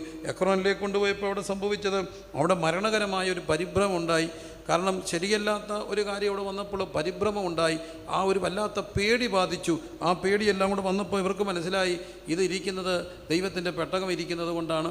അപ്പോൾ അവർ പെട്ടെന്ന് പ്രശ്നങ്ങളെല്ലാം വെച്ചു. ഫെലിസ്തീൻ പ്രശ്നമെല്ലാം വെച്ചപ്പോൾ അവർക്ക് മനസ്സിലായി ഈ പെട്ടകമാണ് അപകടം. ഇനി എന്ത് ചെയ്യണം? പെട്ടകം തിരിച്ചയച്ചേക്കാം. അപ്പോൾ അവരൊരു കാര്യം ചെയ്തു. ആ മൂലക്കുരുക്കളാണല്ലോ അവരെ ബാധിച്ചത്. അതുകൊണ്ട് നിങ്ങൾ നിങ്ങളുടെ മൂലക്കുരുവിൻ്റെയും നിങ്ങളുടെ ദേശത്തെയും ശൂന്യമാക്കുന്ന എലിയുടെ പ്രതിമകൾ ഉണ്ടാക്കിയിട്ട് അത് ഒരു ചെല്ലത്തിൽ വെച്ചിട്ട് ഇത് തിരിച്ചയക്കാനായിട്ട് തീരുമാനിച്ചു. ഇത് ഇനി എങ്ങനെ തിരിച്ചയക്കും? 6-ാം അധ്യായത്തിലേക്ക് വരുമ്പോൾ അവർ ചെയ്തൊരു കാര്യം 6:10 കറവയുള്ള 2 പശുക്കളെ വരുത്തി. എനിക്ക് അല്പം അത്ഭുതം തോന്നി. ഫെലിസ്തീനോട് കാരണം ഈ പശുക്കളെയും കൊണ്ട് പോയാൽ ഇതിന് തിരിച്ചു വരുമെന്നൊന്നും അറിയത്തില്ല. എന്നാലും ഫെലിസ്ത്യർ ഒരു കാര്യം ചെയ്തു, കറവ പറ്റിയ 2 പശുക്കളെ അല്ല കൊടുത്തു വിട്ടത്, കറവയുള്ള പശുക്കളെയാണ് കൊടുത്തു വിട്ടത്. ദൈവത്തിന് കൊണ്ടുപോകുമ്പോൾ ഏറ്റവും നല്ലത് കൊടുത്തു വിടണമെന്നുള്ള ഒരു മിനിമം ബോധ്യം ഈ ഫെലിസ്ത്യർക്കുണ്ടായിരുന്നു. അങ്ങനെ കറവയുള്ള പശുക്കളെ ആയിട്ട് പോവുകയാണ്. കറവയുള്ള 2 പശുക്കളെ വരുത്തി അതിനെ ഈ വണ്ടിയിൽ വെച്ചിട്ട് പെട്ടകം എടുത്ത് വെച്ചിട്ട് ഈ പൊന്നുകൊണ്ടുള്ള ഇവരുണ്ടാക്കിയ മൂലക്കുരുവിൻ്റെയും എലികളുടെയൊക്കെ പ്രതിമകൾ ചെല്ലത്തി വെച്ചിട്ട് അത് അവരുടെ ഒരു പ്രശ്ന പരിഹാര പ്രക്രിയയായിരുന്നു. അതും കൊണ്ട് ചെയ്തിട്ട് ഈ പശുക്കളെ തിരിച്ചു വിടുകയാണ്. എന്നെ അത്ഭുതപ്പെടുത്തിയ കാര്യം 6:12 ആ പശുക്കൾ നേരെ ബേച്ചേമിലേക്കുള്ള വഴിക്ക് പോയി. അവ കരഞ്ഞുകൊണ്ട് വലത്തോട്ടോ ഇടത്തോട്ടോ മാറാതെ പെരുവഴി കൂടെ തന്നെ പോയി. അവ കരഞ്ഞുകൊണ്ടാണ് പോയത്. എനിക്ക് ഈ പശുക്കളോട് അത്ഭുതം തോന്നി. മിണ്ടാപ്രാണികളാണെങ്കിലും ഒന്ന് വെറുതെ സംസാരിക്കാനൊരു രസം തോന്നി. പശുക്കളെ നിങ്ങൾ എന്തിനാ കരയുക? അവർക്ക് പറയാനൊക്കത്തില്ല. എന്നിട്ടും അവ കരഞ്ഞു. അവർ പറഞ്ഞു, കരഞ്ഞത് എന്തിനാണെന്ന് ഞങ്ങൾക്ക് പറയാൻ അറിയത്തില്ല, എന്നാലും കരയാൻ അറിയാം. കാരണം ഈ വണ്ടിക്കകത്തിരിക്കുന്നത് ദൈവത്തിൻ്റെ സാന്നിധ്യമാണെന്ന് അറിഞ്ഞപ്പം ഈ പശുക്കൾ കരയാനായിട്ട് തുടങ്ങുകയാണ്. അവ ദൈവ സാന്നിധ്യത്തിൽ കരയാനായിട്ട് തുടങ്ങിയ. അതുകൊണ്ടാണ് പ്രവാചകൻ പറയുക, കാള തൻ്റെ ഉടയവനെയും കഴുത തൻ്റെ യജമാനൻ്റെ പുൽത്തൊട്ടിയും അറിയുന്നു, എങ്കിലും എൻ്റെ ജനമോ എന്നെ അറിയുന്നില്ലെന്ന് പറയുന്നത്.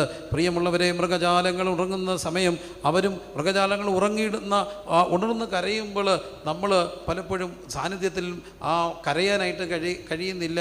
എത്ര പേർക്ക് ദൈവത്തിൻ്റെ സന്നിധിയിൽ ഒന്ന് പറയാൻ കഴിയും, കർത്താവേ എൻ്റെ പ്രശ്നങ്ങളുടെ മുഖത്തല്ല, എൻ്റെ പ്രതിസന്ധികളുടെ മുഖത്തല്ല, അല്ലാതെ തിരുസാന്നിധ്യത്തിൽ ദൈവസന്നിധി കരയുവാനായിട്ട് കഴിഞ്ഞിട്ട് എത്ര നാളായി. ഇവിടെ പശുക്കൾ കരയുകയാണ്. അവ കരഞ്ഞ് നിലവിളിച്ചുകൊണ്ട് നേരെ പോഴുകയാണ്. എങ്ങോട്ടാണ് പോയത്? പെരുവഴി കൂടെ തന്നെ പോയി. ഇടത്തോട്ടോ വലത്തോട്ടോ മാറിയില്ലെന്നാണ് പറയുക. കാരണം പശുക്കൾക്കറിയാം ദൈവത്തിൻ്റെ പെട്ടകമാണ് ഇരിക്കുക, കുറുക്കു വഴികളിൽ കൂടെ ഇത് എത്തേണ്ടിടത്ത് എത്തത്തില്ല, അത് നേരെയുള്ള പാതയിൽ മാത്രമേ പോകത്തുള്ളൂ എന്നുള്ള ആ കോമൺ സെൻസ് ഈ മിണ്ടാപ്രാണികൾക്ക് ദൈവം കൊടുക്കുകയാണ്. അവ അവിടെ ചെല്ലുകയാണ്. ഞാൻ ഈ മൃഗങ്ങളോട് ചോദിച്ചു, നിങ്ങൾക്ക് വഴിതെറ്റി പോകത്തില്ലായിരുന്നോ? എന്താ കാര്യം? കുറച്ച് നേരെ ചെന്നാൽ നിങ്ങൾക്കറിയാവുന്നൊരു കാര്യമുണ്ട്, അവിടെ ചെന്നാൽ ഈ വണ്ടി ഇറക്കി വെച്ചിട്ട് ഈ വണ്ടി കത്തിച്ചിട്ട് അവർ നിങ്ങളെ ഹോമയാഗമാക്കും. അങ്ങനെ അല്ലായിരുന്നെങ്കിൽ കുറേ നാളൂടെ ജീവിക്കത്തില്ലായിരുന്നോ? പശുക്കൾ മറുപടി പറഞ്ഞു, കുറേ നാളൂടെ ജീവിച്ചിരുന്നിട്ട് കറവ പറ്റി മുതുക്ക് പിടിക്കുമ്പോൾ ആർക്കെങ്കിലും പറ്റിയിട്ട് എവിടെയെങ്കിലും അറവുകാരൻ്റെ കഴുത്തറത്ത് അവിടെ കെട്ടിത്തൂക്കി കെട്ടിത്തൂക്കി വിൽക്കുന്നതിലും നല്ലതാണ് തമ്പുരാൻ്റെ മുമ്പിൽ ഒരു യാഗമായി എരിഞ്ഞു തീരുന്നതെന്നുള്ള ആ വലിയ ബോധ്യം പശുക്കളുടെ അകത്ത് ഭരിക്കുകയാണ്. ദൈവമേ, കുറേ നാളിങ്ങനെ വല്ലാതെ ജീവിക്കുന്നതിലും നല്ലതല്ലേ ഇന്ന് ഒരു കൈത്തിരി പോലെ എരിഞ്ഞു തീരുന്നത്? അതല്ലേ ജീവിതത്തിൻ്റെ ഭാഗ്യമെന്നൊക്കെ പറയുക. നമുക്ക് ദൈവത്തോട് പ്രാർത്ഥിക്കാം, ദൈവമേ നിൻ്റെ സാന്നിധ്യത്തിൽ ഒത്തിരി നാൾ സാന്നിധ്യമില്ലാതെ ഇങ്ങനെ ജീവിക്കുന്നതിലും നല്ലതാണ് ആ സാന്നിധ്യത്തിൽ ഇങ്ങനെ എരിഞ്ഞ് കർത്താവിന് വേണ്ടി യാഗമായി തീരുന്നത്. അവരുടെ ശരീരങ്ങളെ ജീവനും വിശുദ്ധിയും ദൈവത്തിന് പ്രസാദമുള്ള യാഗമായി മാറുന്നത്. ഒരു നിമിഷം ദൈവത്തിൻ്റെ സന്ധ്യ കരങ്ങൾ ഉയർത്തി ഒന്ന് പ്രാർത്ഥിച്ച്, കർത്താവേ, കുറച്ച് നാളെയൊക്കെ ഉള്ള ജീവിതമെങ്കിലും അതിങ്ങനെ എരിഞ്ഞ് യാഗമാകണ്ടേ?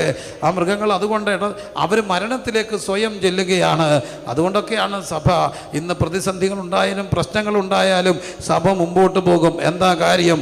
ഇവിടെ കുറേ പേരുണ്ട് പ്രിയരെ, ജീവനെ ഭയക്കാതെ കർത്താവിന് വേണ്ടി എരിഞ്ഞു തീരാൻ തയ്യാറായിട്ടുള്ള പ്രിയപ്പെട്ടവർ എന്നും എക്കാലവും എവിടെയും ഉണ്ടാകും. നോക്കൂ, അവർ പോവുകയാണ്. എങ്ങോട്ട്? അന്നേരം പോയി ഫെലിസ്ത്യ പ്രഭുക്കന്മാരും പുറകെ പോയി. അപ്പം വഴിതെറ്റാതെ ഈ മൃഗങ്ങൾ അവിടെ ചെല്ലുകയാണ്. അവരവിടെ ആ യോശുവയുടെ വയലിൽ ചെന്നു എന്ന് കാണുന്നു. അവർ ഇറക്കി കല്ലിന്മേൽ വന്നിട്ട് ഹോമയാങ്ങളും ഹന്നയാങ്ങളും ഒക്കെ അർപ്പിക്കുകയാണ്. ഞാൻ വേഗത്തിൽ മുമ്പോട്ട് പോവുകയാണ്. എന്നാൽ ബേച്ചേമെ പറ്റിയൊരു കാര്യമുണ്ട്. ആ പെട്ടകത്തിലേക്ക് വെറുതെ നോക്കിയ കുറേ പേര് അവിടെ മരിച്ചുപോയി എന്ന് കാണുകയാണ്. അങ്ങനെ 7-ാം അധ്യായത്തിലേക്ക് വരുമ്പോൾ കാണുന്നു, ഈ പെട്ടകം 20 വർഷത്തോളം അത് അബീനാദാമിൻ്റെ വീട്ടിൽ ഇരിക്കുകയാണ്. 20 വർഷം കഴിഞ്ഞാണ് അവർ ചിന്തിക്കുക. വീണ്ടും കുറേ നാളതുകൊണ്ട് അവിടെ ഇരിക്കുന്നുണ്ട്. ശമൂവേലിൻ്റെ കാലം കഴിഞ്ഞ് ശൗലിൻ്റെ കാലത്തിൽ ഇത് മടക്കിക്കൊണ്ടുവന്നില്ല. ദിനവൃത്താന്ത പുസ്തകം 13-ാം അധ്യായത്തിൻ്റെ 13-ാമത്തെ വാക്യത്തിൽ കാണുന്നുണ്ട്, ശൗലിൻ്റെ കാലഘട്ടത്തിലും നാം ഇതിനെ ഗണ്യമാക്കി എടുത്തില്ലല്ലോ എന്ന്. പിന്നെ 2 ശമൂവേലിൻ്റെ പുസ്തകത്തിൽ ദാവീദിൻ്റെ ഭരണകാലം 7 വർഷം കഴിഞ്ഞാണ് ഈ പെട്ടകം മടക്കിക്കൊണ്ടുവരുന്നത്. ദീർഘവർഷങ്ങൾ ഈ സാന്നിധ്യമില്ലാതെയും ഇസ്രായേൽ ഇങ്ങനെ മുമ്പോട്ട് പോവുകയാണ്. ഒരു കാര്യം ഓർത്തോണേ, ദൈവസാന്നിധ്യമില്ലാതെയും ആരാധന മുമ്പോട്ട് കൊണ്ടുപോകാം. എനിക്ക് ഈ അടുത്തിടയ്ക്ക് ഞാൻ ചിന്തിച്ച ഒരു കാര്യമുണ്ട്. പിന്നെ സൂമിൽ മീറ്റിംഗ് കയറാൻ വേണ്ടി ഒത്തിരി വീട്ടിലൊക്കെ വന്നിട്ട് കയറാൻ വേണ്ടി നോക്കുമ്പോൾ വണ്ടി ഓടി എത്താതിരുന്നപ്പോൾ ഞാൻ ഒരു കാര്യം ചെയ്തു. എൻ്റെ ഫോണിൽ നിന്ന് വണ്ടിയിലിരുന്നു കൊണ്ട് സൂമിൽ കയറി. വണ്ടിയിരുന്നുകൊണ്ട് സൂമിൽ കയറുമ്പോൾ ഒരു പ്രശ്നം ഉണ്ടായി. വണ്ടി ഓടിക്കൊണ്ടിരിക്കുകയാണ്. അപ്പോൾ വണ്ടിക്കകത്ത് ലൈറ്റില്ല. 1, 2 വണ്ടിക്കകത്തിരുന്നു കൊണ്ട് ഈ പുസ്തകം നോക്കിയാൽ എനിക്ക് പെട്ടെന്ന് തലവേദന കൊള്ളും. അപ്പം ഞാൻ പെട്ടെന്ന് തീരുമാനിച്ചൊരു കാര്യമുണ്ട്, 3-4 വട്ടം പ്രസംഗിച്ച പ്രസംഗം ആണെങ്കിൽ പുസ്തകവും വേണ്ട, ലൈറ്റും വേണ്ട, ഒന്നും വേണ്ട, ഫോണിൽ കൂടെ പ്രസംഗിക്കാം. കാരണം ഇതിങ്ങനെ മെമ്മറി കിടപ്പുണ്ട്. ഇതുപോലൊക്കെ തന്നെയാണ് പലപ്പോഴും പാട്ടും ആരാധനയും ഒക്കെ. സാന്നിധ്യമില്ലാതെ ഇതൊക്കെ ചെയ്യാം. കാരണം മെമ്മറിയിലുണ്ടെങ്കിൽ ഇതിങ്ങനെ വന്നുകൊണ്ടേ ഇരിക്കും. സാന്നിധ്യം ഉണ്ടാകണമെന്ന് നിർബന്ധമില്ല. നമ്മുടെ പാട്ടും നമ്മുടെ ആരാധനയും എല്ലാം മെമ്മറിയിൽ നിന്നാകാതെ തിരുസാന്നിധ്യത്തിൽ മാത്രം വരണക്കണമേ കർത്താവേ എന്ന് എത്ര പേർ ദൈവത്തോട് പ്രാർത്ഥിക്കും. അതെന്നെ ഇച്ചിരി അത്ഭുതപ്പെടുത്തി. കാരണം മെമ്മറിക്കകത്തൊന്നും പ്രസംഗിക്കാം, ദൂതിന്നും പ്രസംഗിക്കാം. തമ്പുരാനെ ഞങ്ങൾക്ക് മെമ്മറി വേണ്ടില്ലെന്നുള്ളതൊന്നും വേണ്ട. മെമ്മറി വേണം, പക്ഷേ കാണാ കടിച്ചതല്ല വേണ്ടത്, പഴക്കങ്ങൾ കൊണ്ടും തഴക്കങ്ങൾ കൊണ്ടും അല്ല വേണ്ടത്. എന്നും പുതുതാക്കുന്ന ദൈവസാന്നിധ്യത്തിൽ ദൈവമേ മുമ്പോട്ട് പോകുവാൻ, ആ സാന്നിധ്യം നഷ്ടപ്പെടുന്ന ഒന്നും വരാതിരിക്കുവാൻ നമുക്ക് ദൈവത്തോട് പ്രാർത്ഥിക്കാം. മുമ്പോട്ട് പോകട്ടെ. 8-ാം അധ്യായത്തിലേക്ക് വരികയാണ്. അങ്ങനെ വളരെ ഭയപ്പെടുത്തിയ ചില കാര്യങ്ങൾ ശമൂവേൽ വൃദ്ധനാക്കുകയാണ്. ആ ശമൂവേൽ വൃദ്ധനായപ്പോൾ തൻ്റെ മക്കൾ നമ്മളിവിടെ കാണുന്നുണ്ട്, യോവേലിനെയും അബിയാവിനെയും താൻ ന്യായപാലനം പാരമ്പര്യമായിട്ടൊക്കെ തലമുറ കൈമാറുകയാണ്. യോവേലിനെയും അബിയാവിനെയും ആ ദൗത്യം ഏൽപ്പിക്കുകയാണ്. യോവേലിനെയും അബിയാവിനെയും ആ ദൗത്യം ഏൽപ്പിച്ചു. പക്ഷേ അവർ ചെയ്ത ഒരു കാര്യമുണ്ട്. അവർ ബേർശേബയിൽ ന്യായപാലനം ചെയ്ത് 3-ാം വാക്യം, അവൻ്റെ പുത്രന്മാർ അവൻ്റെ വഴി നടക്കാതെ ദുരാഗ്രഹികളായിട്ട് കൈക്കൂലി വാങ്ങിയിട്ട് ന്യായം മറിച്ച് കളഞ്ഞു. എനിക്ക് വളരെ സങ്കടം തോന്നി. കാരണം ഹന്ന പ്രാർത്ഥിച്ച് കിട്ടിയൊരു മകനാണ്. അങ്ങനെ അതും എന്നാണ് ഒഫ്നിയും ഫിനഹാസും ഒക്കെ മാറിപ്പോയപ്പോൾ ഞാൻ ശമൂവേലിൻ്റെ ഏറ്റവും വലിയൊരു എന്താ പറയുക പ്രാഗൽഭ്യത്തെ കണ്ടത് 1 ശമൂവേലിൻ്റെ പുസ്തകത്തിൽ തൻ്റെ ഒരു പ്രസംഗമുണ്ട് 12-ാം അധ്യായത്തിൽ. ഒരു വേണമെങ്കിൽ ഒരു താനിങ്ങനെ പ്രായമായപ്പോൾ അതിനെ രാജാവിനെയൊക്കെ ആക്കിയിട്ട് വൃദ്ധനായി നരച്ചവനായി പ്രസംഗിക്കുന്ന ഒരു പ്രഭാഷണം 12-ാം അധ്യായത്തിലുണ്ട്. എന്നിട്ട് പറയുകയാണ്, ഞാനിതാ പൊതുജനത്തിൻ്റെ മുമ്പിൽ ഇന്നുകൊണ്ട് പറയുന്നു, ഞാനിതാ ഇവിടെ നിൽക്കുകയാണ്. എന്നിട്ട് ചോദിക്കുന്നു, ഞാനൊരുത്തൻ്റെ കാളയെ അപഹരിച്ചിട്ടുണ്ടോ? ഞാനൊരുത്തൻ്റെ കഴുതയെ അപഹരിച്ചിട്ടുണ്ടോ? ഞാൻ ചതിച്ചിട്ടുണ്ടോ? ഞാൻ പീഡിപ്പിച്ചിട്ടുണ്ടോ? ആ 12-ാം അധ്യായത്തിൽ ഞാൻ കൈക്കൂലി വാങ്ങി എൻ്റെ കണ്ണ് കുരുടാക്കിയിട്ടുണ്ടോ? ഉണ്ടോ? ഞാൻ ഉണ്ടെങ്കിൽ നിങ്ങളിപ്പം പറയുവീൻ. അപ്പോൾ അവരെല്ലാം നോക്കി, ഇല്ല, അവർക്കൊന്നും പറയാനില്ല. അത്ര പ്രാഗൽഭ്യത്തോടെയും ചങ്കൂറ്റത്തോടെയും ഒരു പൊതുജനത്തെ സാക്ഷി നിർത്തി ശമൂവേൽ ചോദിക്കുന്നു, ഉണ്ടോ? ഉണ്ടെങ്കിൽ പറ. ഉണ്ടോ? ഉണ്ടെങ്കിൽ പറ. പക്ഷെ ഒറ്റവനക്ക് ഒന്നും പറയാനില്ല. ഇത്രയും വലിയ ആദർശ ധീരനായ വലിയൊരു മനുഷ്യൻ എന്താ പറ്റിയത്? ഈ മനുഷ്യൻ്റെ മക്കൾ കൈക്കൂലി വാങ്ങി. എനിക്ക് സങ്കടമായി പോയി. ഈ യോവേലും അബിയാവും എന്തിനാണ് ഇങ്ങനെ കൈക്കൂലി വാങ്ങിയത്? എന്തിനാണ് ഈ വലിയ മനുഷ്യനെ പറയിപ്പിച്ചത്? ഞാൻ എൻ്റെ ഒരു എന്താ പറയുക, ഇവിടെ കൗൺസിലിങ്ങിലൊക്കെ ചെയ്യുന്ന ഒരു ചേച്ചി ഇരിപ്പുണ്ട്. ഒരു സൈക്കോതെറാപ്പി ചെയ്യുന്ന പോലെ എന്താ പറയുക, ഒരു ട്രാൻസാക്ഷൻ അനാലിസിസ് ചെയ്തു എന്നൊക്കെ പറയത്തില്ലേ. ഇവരെ പിടിച്ചിരുത്തി ഒന്ന് സംസാരിക്കാൻ ശ്രമിച്ചു നോക്കി. ചുമ്മാതെ കൊച്ചുങ്ങളെ എന്തിനാ ഇത് ചെയ്തത്? അപ്പോൾ അവരെന്നോട് പറഞ്ഞ മറുപടി ശരിയായിരിക്കാം, ഇല്ലായിരിക്കാം. എന്നാലും എനിക്ക് കിട്ടിയ ഒരു ചിന്ത മറുപടി ഇതായിരുന്നു, അപ്പം കൈക്കൂലി മേടിക്കത്തില്ലായിരുന്നു, പാവം പിടിച്ച പുരോഹിതൻ. പിന്നെന്താണ്, ലേവ്യനൊന്നും ഇല്ല. പിന്നെ ലേവ്യന് വരുമ്പോൾ കുറച്ച് കുറങ്ങും, അതിൻ്റെ ഇറച്ചിയൊക്കെ കിട്ടും. ഇഷ്ടം പോലെ ഇറച്ചി മാത്രം മതിയോ പിള്ളേർക്ക്? പോരാ, അവർക്ക് ഷൂസ് വേണ്ടേ, അവർക്ക് പാൻറ്റ് വേണ്ടേ, അവർക്ക് അത് പിന്നെ ഇറച്ചി മാത്രം തിന്നു. അപ്പോൾ അപ്പനെന്തെങ്കിലും പറഞ്ഞാൽ കഴിയും, തിന്നാൻ എന്തുകൂടെ ഇവിടെ കുറവ്, മറ്റിടത്തൊന്നും ഇറച്ചിയില്ല, ഇഷ്ടം പോലെ ഇറച്ചി മാത്രം മതിയോ പിള്ളേർക്ക്? വേണ്ട. അവർക്ക് ഫുട്ബോൾ വേണ്ടേ, അവർക്ക് എല്ലാവരെയും പോലെ ക്രിക്കറ്റ് ബാറ്റ് വേണ്ടേ, അവർക്ക് ഷോർട്സ് വേണ്ടേ, അവർക്കത് വേണ്ടേ, അവർക്കൊരു സൈക്കിൾ വേണ്ടേ? ഇതൊന്നും ശമൂവേലിൻ്റെ കയ്യിലില്ല. കാരണം അങ്ങേർക്ക് കൈക്കൂലി വാങ്ങിക്കാൻ അറിയത്തില്ല. കൈക്കൂലി എന്നൊക്കെ പറയുന്നതിനെ മോശപ്പെട്ട് പറയുന്ന ഒരു വാക്കാണെങ്കിൽ പോലും ഇപ്പോൾ ഇച്ചിരി പോസിറ്റീവായിട്ട് ഞാനങ്ങ് പറയുകയാണ്. എക്സ്ട്രാ മണി ഉണ്ടെങ്കിലേ ആഗ്രഹങ്ങൾ നടക്കത്തുള്ളൂ. എക്സ്ട്രാ മണി ഉണ്ടെങ്കിലേ ആഗ്രഹം നടക്കത്തുള്ളൂ. സത്യമല്ലേ? ഈ ഓൺലൈനാണെങ്കിലും പറയുകയാണെ, പരമാർത്ഥമായ കാര്യം, ഈ കൃത്യമായി ശമ്പളം മേടിക്കുന്നവർ ഭയങ്കര അരക്കരായിരിക്കും. അവരെ കുറ്റം പറഞ്ഞിട്ട് കാര്യമല്ലേ. അവരത് കൊണ്ടുവന്നിട്ട് ഇത്ര രൂപ പാലിന്, ഇത്ര രൂപ പിന്നെ വാടകയ്ക്ക്, ഇത്ര രൂപ അതിന്, ഇത്ര രൂപ ഫീസിന്, ഇത്ര രൂപ പലചരക്ക്, ഇതെല്ലാം കൃത്യമായിട്ട് മാറ്റി വെച്ചാൽ പിന്നെ ഇടയ്ക്കൊരു 10 കല്യാണമൊക്കെ വന്നാൽ നമ്മളിങ്ങനെ ഞെരുങ്ങും. കാരണം കല്യാണത്തിന് പോകാനൊക്കൂ. ഇടയ്ക്ക് കല്യാണം വരും, 2-3 പിള്ളേരെ പ്രസവിക്കും, അവരെ കാണുമ്പോൾ ഉടുമ്പടി. ഇതെല്ലാം കയ്യിൽ നിന്ന് പെട്ടെന്ന് പോകുമ്പോൾ പൈസയൊക്കെ ആകത്തില്ലേ? അപ്പോൾ കാര്യമായ പൈസയൊന്നും ഇല്ലാതെ വരുമ്പോൾ ഇവരുടെ ആഗ്രഹങ്ങളൊന്നും നടക്കത്തില്ല. അപ്പോൾ ഇവർ വന്നിട്ട് അമ്മയോട് ആഗ്രഹം പറയും. അമ്മയോട് ആഗ്രഹം പറയുമ്പോൾ അമ്മയ്ക്ക് ചോദിക്കാൻ പേടിയാണ്. അപ്പൻ്റെ കയ്യിൽ ഒന്ന്, അപ്പൻ്റെ പൈസയില്ല, രണ്ട്, അപ്പൻ കർക്കശതയുള്ളൊരു മനുഷ്യനാണ്, നിഷ്ഠയുള്ളൊരു മനുഷ്യനാണ്, ഭയങ്കര നിഷ്കർഷക്കാരനാണ്. ഈ നിഷ്കർഷതകളുടെയൊക്കെ ഇടയിൽ നിന്നും ഈ കുഞ്ഞുങ്ങളിങ്ങനെ വഴിമാറിപ്പോയി. ഞാൻ യോവേനോട് ചോദിച്ചു, എന്തിനാ അങ്ങനെ ചെയ്തത്? അവൻ പറഞ്ഞു, എനിക്ക് കിട്ടാതെ പോയ കുറേ കാര്യങ്ങളുണ്ട്, അത് എൻ്റെ മക്കൾക്ക് കിട്ടാതെ പോകരുതെന്നുള്ളൊരു ആഗ്രഹം കൊണ്ട് ഇച്ചിരി ലാവിഷാകാൻ ശ്രമിച്ചതാ. തെറ്റായി പോയെന്നറിയാം, എന്നാലും പറ്റിപ്പോയി. ഇവിടെ എന്താ സംഭവിക്കുക? 1000 നിബന്ധനകൾക്കകത്തായിരിക്കണം ഈ ശംഭുവിൽ മക്കളെ വളർത്തിയത്. കൈക്കൂലി വാങ്ങിക്കരുത്, ഇടത്തോട്ട് പോകരുത്, 5 മണിക്ക് എഴുന്നേറ്റിരിക്കണം, 6 മണിക്ക് വിളക്ക് കത്തിച്ചിരിക്കണം. അങ്ങനെ നിബന്ധനകളുടെ ഒരു ലോകത്ത് ഈ യോവേലും അബിയായും വന്നു. തെറ്റല്ല, every family must have their own rules and regulations. പക്ഷേ ഇത്രയും ചിട്ടപ്പെട്ട വളർത്തിയതിനകത്തുനിന്നും ഇവരിങ്ങനെ വഴിമാറിപ്പോയത് കാണാൻ കഴിഞ്ഞില്ല. എനിക്കങ്ങ് സങ്കടമായിപ്പോയി. ഇത്രയും നിഷ്കർഷതകൾ നടത്തുന്നു. യോവേലും അബിയാവും ദാരിദ്ര്യത്തിൻ്റെയൊക്കെ ലോകത്തൂടെ ആയിരിക്കും അവർ വളർന്നത്. കാരണം ശമൂവേൽ ഭയങ്കര കാർക്കശതയാണ്. 5 പൈസ അനാവശ്യം കൊണ്ടിരുത്തില്ല, ആഗ്രഹങ്ങൾ നടന്നില്ല. അപ്പം എനിക്കൊരു കാര്യം മനസ്സിലായി, ഈ മക്കൾക്കാണ് ഏറ്റവും കൂടുതൽ പ്രാർത്ഥന വേണ്ടത്. സെൻട്രൽ കൺവെൻഷനൊക്കെ അല്ലേ ആരുടെ മക്കൾക്ക്? ദൈവദാസന്മാരുടെ മക്കൾക്ക്. കാരണം അവരുടെ ആഗ്രഹങ്ങളൊന്നും സാധാരണ സാധിക്കാതെ പോകുന്ന മക്കളാണ്. പിന്നെ എൻ്റെ കൂടെയും കുറേ ദൈവദാസന്മാരുണ്ട്, കുറച്ചൊക്കെ വ്യത്യസ്തകളുള്ളവരുമുണ്ട്. എന്നാലും ഞാൻ ഈ അടുത്തിടയ്ക്ക് ഒരു സർവേ എടുത്തു, എൻ്റെ പാസ്റ്റർമാരെ എല്ലാം വിളിച്ചിട്ട്. അപ്പോൾ എനിക്ക് സർവേ എടുത്തപ്പം മനസ്സിലായി, 10,000-ൽ കൂടുതൽ വരുമാനമുള്ളത് വളരെ റെയറായിട്ടുള്ളവരാണ്. ഒരു 15,000 രൂപ വരുമാനമൊക്കെ ഉള്ളവരെന്നൊക്കെ പറയുന്നത് ഒരു 20,000 രൂപയെ താഴെയുള്ള വരുമാനമേ ഉള്ളൂ ഞങ്ങളുടെ പ്രാദേശിക സഭയിലെ മിക്ക പാസ്റ്റർമാർക്കും. അതിലേറെ പേർക്കും 10,000-ൽ താഴെയുള്ളൂ. 10,000-3,000 രൂപ ഒക്കെ ഞങ്ങൾ ചെറുതായിട്ടൊക്കെ വളരെ കഷ്ടപ്പെട്ട് കൊടുക്കും. ബാക്കിയൊക്കെ ഇങ്ങനെ പോകും. ഇതിനകത്ത് ഈ മക്കളൊക്കെ ഇങ്ങനെ വളരുമ്പം നാളെ അവരൊക്കെ ഇങ്ങനെ വഴിമാറി ചിന്തിച്ചു പോയെങ്കിൽ അതിൻ്റെയും കുറ്റം പറയാനൊക്കെ. അതുകൊണ്ടാണ് ഒരു സമൂഹത്തിനൊരു ദൗത്യമുണ്ട്, ഈ ദൈവദാസന്മാരുടെ മക്കളെയല്ല ഇങ്ങനെ ഉയർത്തി പ്രാർത്ഥിക്കേണ്ടത്. കാരണം എന്താ, അവരും മനുഷ്യരല്ലേ, അവരും പിള്ളേരല്ലേ. ആഗ്രഹങ്ങളൊന്നും സാധിക്കാതെ പോയി പാസ്റ്റേജിൻ്റെ കൊച്ചു മുറികൾക്കകത്ത് എല്ലാ ആഗ്രഹങ്ങളും അടക്കി.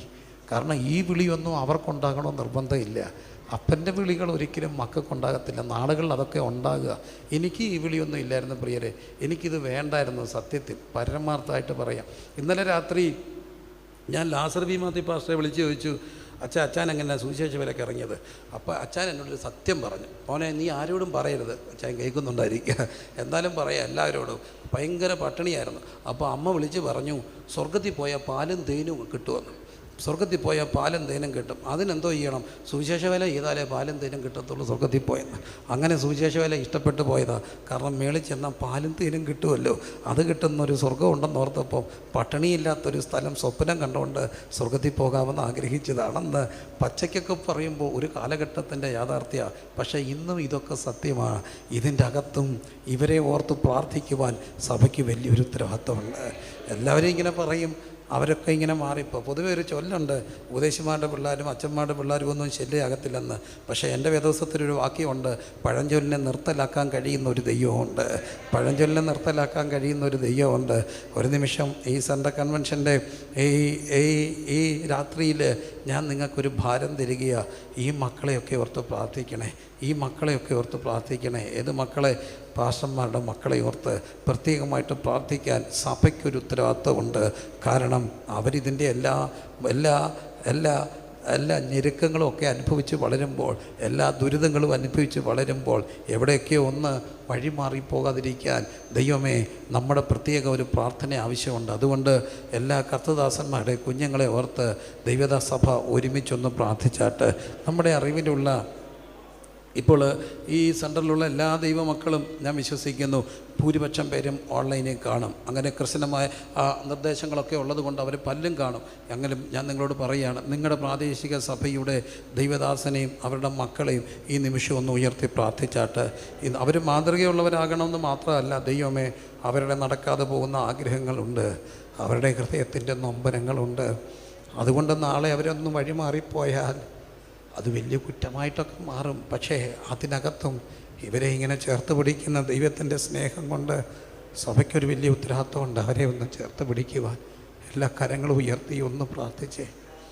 കർത്താവേ, ഞാൻ നിങ്ങൾക്കൊരു ആഹ്വാനം തരികയാണ്. ദൈവസഭയെ സ്നേഹിക്കുന്ന ഒത്തിരി പേര് ഇപ്പോൾ ഓൺലൈനിലുണ്ട്. ഞാൻ നിങ്ങളോട് പറയുന്നു, നിങ്ങൾ ഏത് പ്രാദേശിക സഭയിലാണോ ആ സഭയിൽ നിങ്ങളെ ശുശ്രൂഷിക്കുന്ന ദൈവദാസനെ, അപ്പം ഞാൻ ഈ ശമൂവേലിൻ്റെ ഭാര്യ ഒന്ന് നോക്കി, അപ്പൻ്റെയും മക്കളുടെയും ഇടയിൽ ഇങ്ങനെ ഞെരുങ്ങിപ്പോയ ഒരു പാവം, ഞെരുങ്ങിപ്പോയ ഒരു പാവം, അപ്പൻ്റെ നിഷ്ഠകൾക്കും അപ്പൻ്റെ ഉപദേശത്തിൻ്റെ കാർക്കശ്യതകൾക്കും മക്കൾക്കും ഇടയിലൊക്കെ ഞെരുങ്ങിപ്പോയ ഒരു പാവം ഭാര്യ. പ്രിയമുള്ളവരെ, ഇവരെയൊക്കെ ആരാ ഓർത്ത് പ്രാർത്ഥിക്കുക? അപ്പോൾ എല്ലാ പ്രിയപ്പെട്ടവരും, ഇപ്പോൾ നിങ്ങൾ ഏത് പ്രാദേശിക സഭയിലാണോ ആ സഭയിലെ ദൈവദാസരെയും അവരുടെ കുടുംബത്തെയും അവരുടെ കുഞ്ഞുങ്ങളെ ഓർത്തൊന്ന് പ്രാർത്ഥിച്ചാൽ, പ്രത്യേകിച്ച് കുഞ്ഞുങ്ങളെ ഓർത്തൊന്ന് പ്രാർത്ഥിച്ചാൽ, അങ്ങനെ പ്രാർത്ഥിക്കാൻ ഒരു ഹൃദയഭാരം തോന്നുന്നവർ നിങ്ങളുടെ പ്രാർത്ഥനാ മുറിയിൽ, നിങ്ങളുടെ പ്രാർത്ഥനാ ഡയറിയിൽ നിങ്ങളുടെ മക്കളോടൊപ്പം നിങ്ങളുടെ ദൈവദാസന്മാരുടെ മക്കളുടെ പേരൂടെ എഴുതിയിടുക. എന്നിട്ട് അവർക്ക് വേണ്ടി കൂടി ഇന്നോട്ട് പ്രാർത്ഥിപ്പിക്കുക. കർത്താവെ, അവരും സാധാരണക്കാരല്ലേ, അവരും എല്ലാ മക്കളെപ്പോലെ സ്പോഷറായിട്ട് വളരുന്നവരല്ലേ, ഇവരെയൊക്കെ ഉയർത്താനൊരു ഉത്തരവാദിത്വം നമുക്കുമില്ലേ? എല്ലാ കരങ്ങളും ഒന്നും ഉയർത്തിപ്പിടിച്ചിട്ട് കർത്താവിനോടൊന്നും പ്രാർത്ഥിച്ച്, ദൈവമേ. പക്ഷെ ദൈവം നീതിയുള്ള ദൈവമാണ്. ശൗമൻ്റെ കൊച്ചുമകനെ വലിയൊരു പാട്ടുകാരനാക്കിയൊക്കെ ദൈവം ഉയർത്തിക്കൊണ്ട് ഇങ്ങനെ വരുമ്പോൾ തമ്പുരാൻ നീതിയുടെ ദൈവമാണെന്ന് കാലം പിന്നെയും തെളിയിക്കും. അതിശക്തനായ ഒരു പാട്ടുകാരൻ അടുത്ത തലമുറയിൽ വരുന്നുണ്ട്. കാരണം കർത്താവിന് നീതി കാണിക്കാതിരിക്കാനും നോക്കത്തില്ല. എല്ലാവരും ഒന്ന് പ്രാർത്ഥിച്ച് കരങ്ങൾ ഉയർത്തിപ്പിടിച്ച് നിങ്ങളുടെ പ്രാദേശിക സഭ ഏതാണ് ആ സഭയിലെ ദൈവദാസനെ ഓർത്ത് പ്രാർത്ഥിക്കുക. കർത്തദാസന്മാരും പ്രാർത്ഥിക്കുക. നിങ്ങളുടെ പ്രാദേശിക സഭയിലെ ദൈവദാസനെയും അവരുടെ കുടുംബത്തെയും അവരുടെ കുഞ്ഞുങ്ങളെ ഓർത്ത് പ്രാർത്ഥിച്ച് കർത്താവെ നിലനിർത്തണേ. ഇതൊക്കെ എന്തിനാണ്? നിങ്ങൾ തിരുവെഴുത്തുകളെ അറിയണം. ഇതെല്ലാം നമുക്ക് ദൃഷ്ടാന്തത്തിനായിട്ടാണ് വെച്ചിരിക്കുക. ഈ അപകടങ്ങൾ നമ്മൾ തിരിച്ചറിയുവാൻ, നേരത്തെ ഒന്ന് പ്രതിരോധിക്കുവാൻ.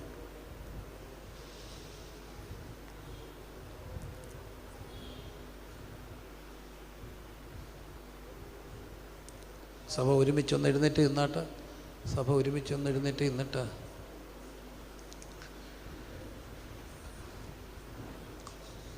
എന്നെ ഓൺലൈനിൽ ശ്രദ്ധിക്കുന്നവരുണ്ട്.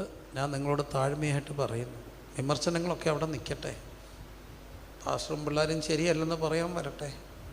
അതിനു മുമ്പ് അവരുടെ മാനസികാവസ്ഥ നിങ്ങൾ മനസ്സിലാക്കിയിട്ടുണ്ടോ?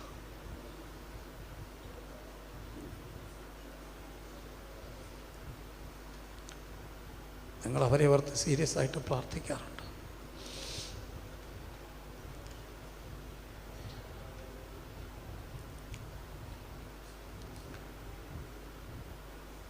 എൻ്റെ കർത്തദാസനെയും കുടുംബത്തെയും, പ്രത്യേകിച്ച് കർത്തദാസൻ്റെ കുഞ്ഞുങ്ങളെ ഓർത്ത്. കർത്തദാസനൊന്നും വഴിമാറിപ്പോത്തില്ല. അവർ പട്ടിണിയാന്നേലും ഞെരുക്കാന്നേലും അടിയാന്നേലും ഇടിയാന്നേലും അവർ കണ്ടിറങ്ങിയതായതുകൊണ്ട് ചത്താലും അവർ മാറത്തില്ല. അത് വേറെ കാര്യം. പക്ഷേ ഈ മക്കൾ മാറാൻ പാടില്ലല്ലോ. അതാണ് സഭയുടെ വലിയൊരു ഉത്തരവാദിത്വം. ഇരുകരങ്ങൾ ഉയർത്തി നമ്മുടെ പ്രാദേശിക സഭയിലുള്ള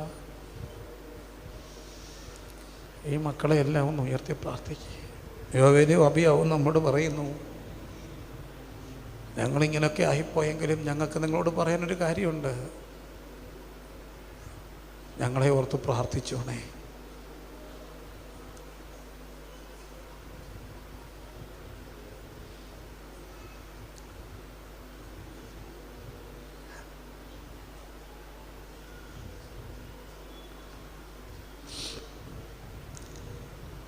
കർത്താവെ, പരിമിതപ്പെട്ട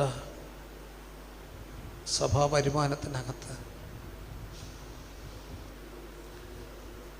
എല്ലാ ഞെരുക്കങ്ങളും അനുഭവിച്ചിട്ടും പുസ്തകം മാറോടക്കി വിശ്വാസത്തിൻ്റെ പാതയിൽ നടുവിട തെറ്റാതെ,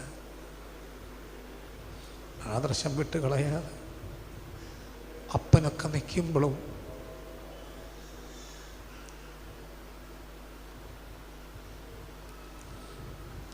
ഞങ്ങൾ ഈ മക്കളെയൊക്കെ ഉയർത്തി പ്രാർത്ഥിക്കും.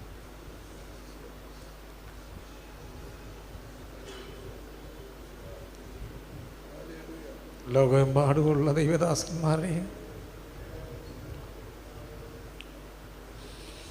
അവരുടെ മക്കളെയും ഞങ്ങൾ അങ്ങയുടെ സന്നിധിയിലേക്ക് ഉയർത്തുന്നു. മക്കളുടെ ആഗ്രഹങ്ങൾക്കും സഭയുടെയും ദൈവദാസന്മാരുടെയും നിബന്ധനകൾക്കകത്തും ഇടയിൽ ഞെരുങ്ങുന്ന 1000 കർത്തദാസിമാരെ ഓർക്കുന്നു.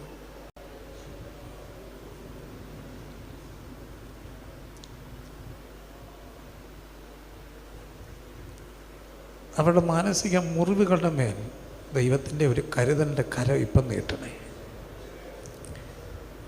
അവരുടെ മുറിവുകളെ കരിക്കണമേ. അവരുടെ മുറിവുകളെയെല്ലാം കരിക്കണേ. അവരുടെ മുറിവുകളെയെല്ലാം കരിക്കും. അവരാരും നഷ്ടപ്പെട്ടു പോകല്ലേ.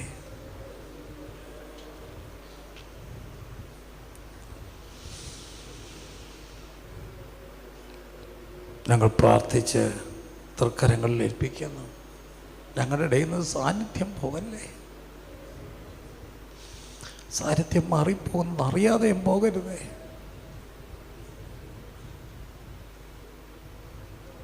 കണ്ണു മങ്ങിപ്പോകല്ലേ.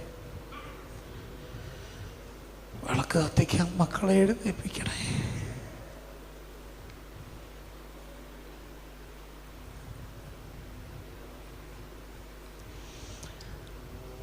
കർത്താവേ, അതിനുള്ള കൃപ ഞങ്ങൾക്ക് തരണേ.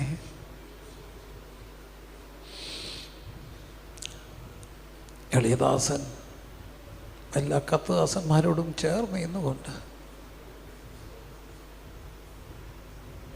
പ്രാർത്ഥിക്കുമ്പോൾ അങ്ങയുടെ കൃപ ഉണ്ടാകണമേ. ആ ഭാരം തരണമേ. യേശുവിൻ നാമത്തിൽ തന്നെ. കർത്താവ് നമ്മളെ എല്ലാവരെയും അനുഗ്രഹിക്കട്ടെ. എല്ലാവർക്കും ഇരിക്കാം.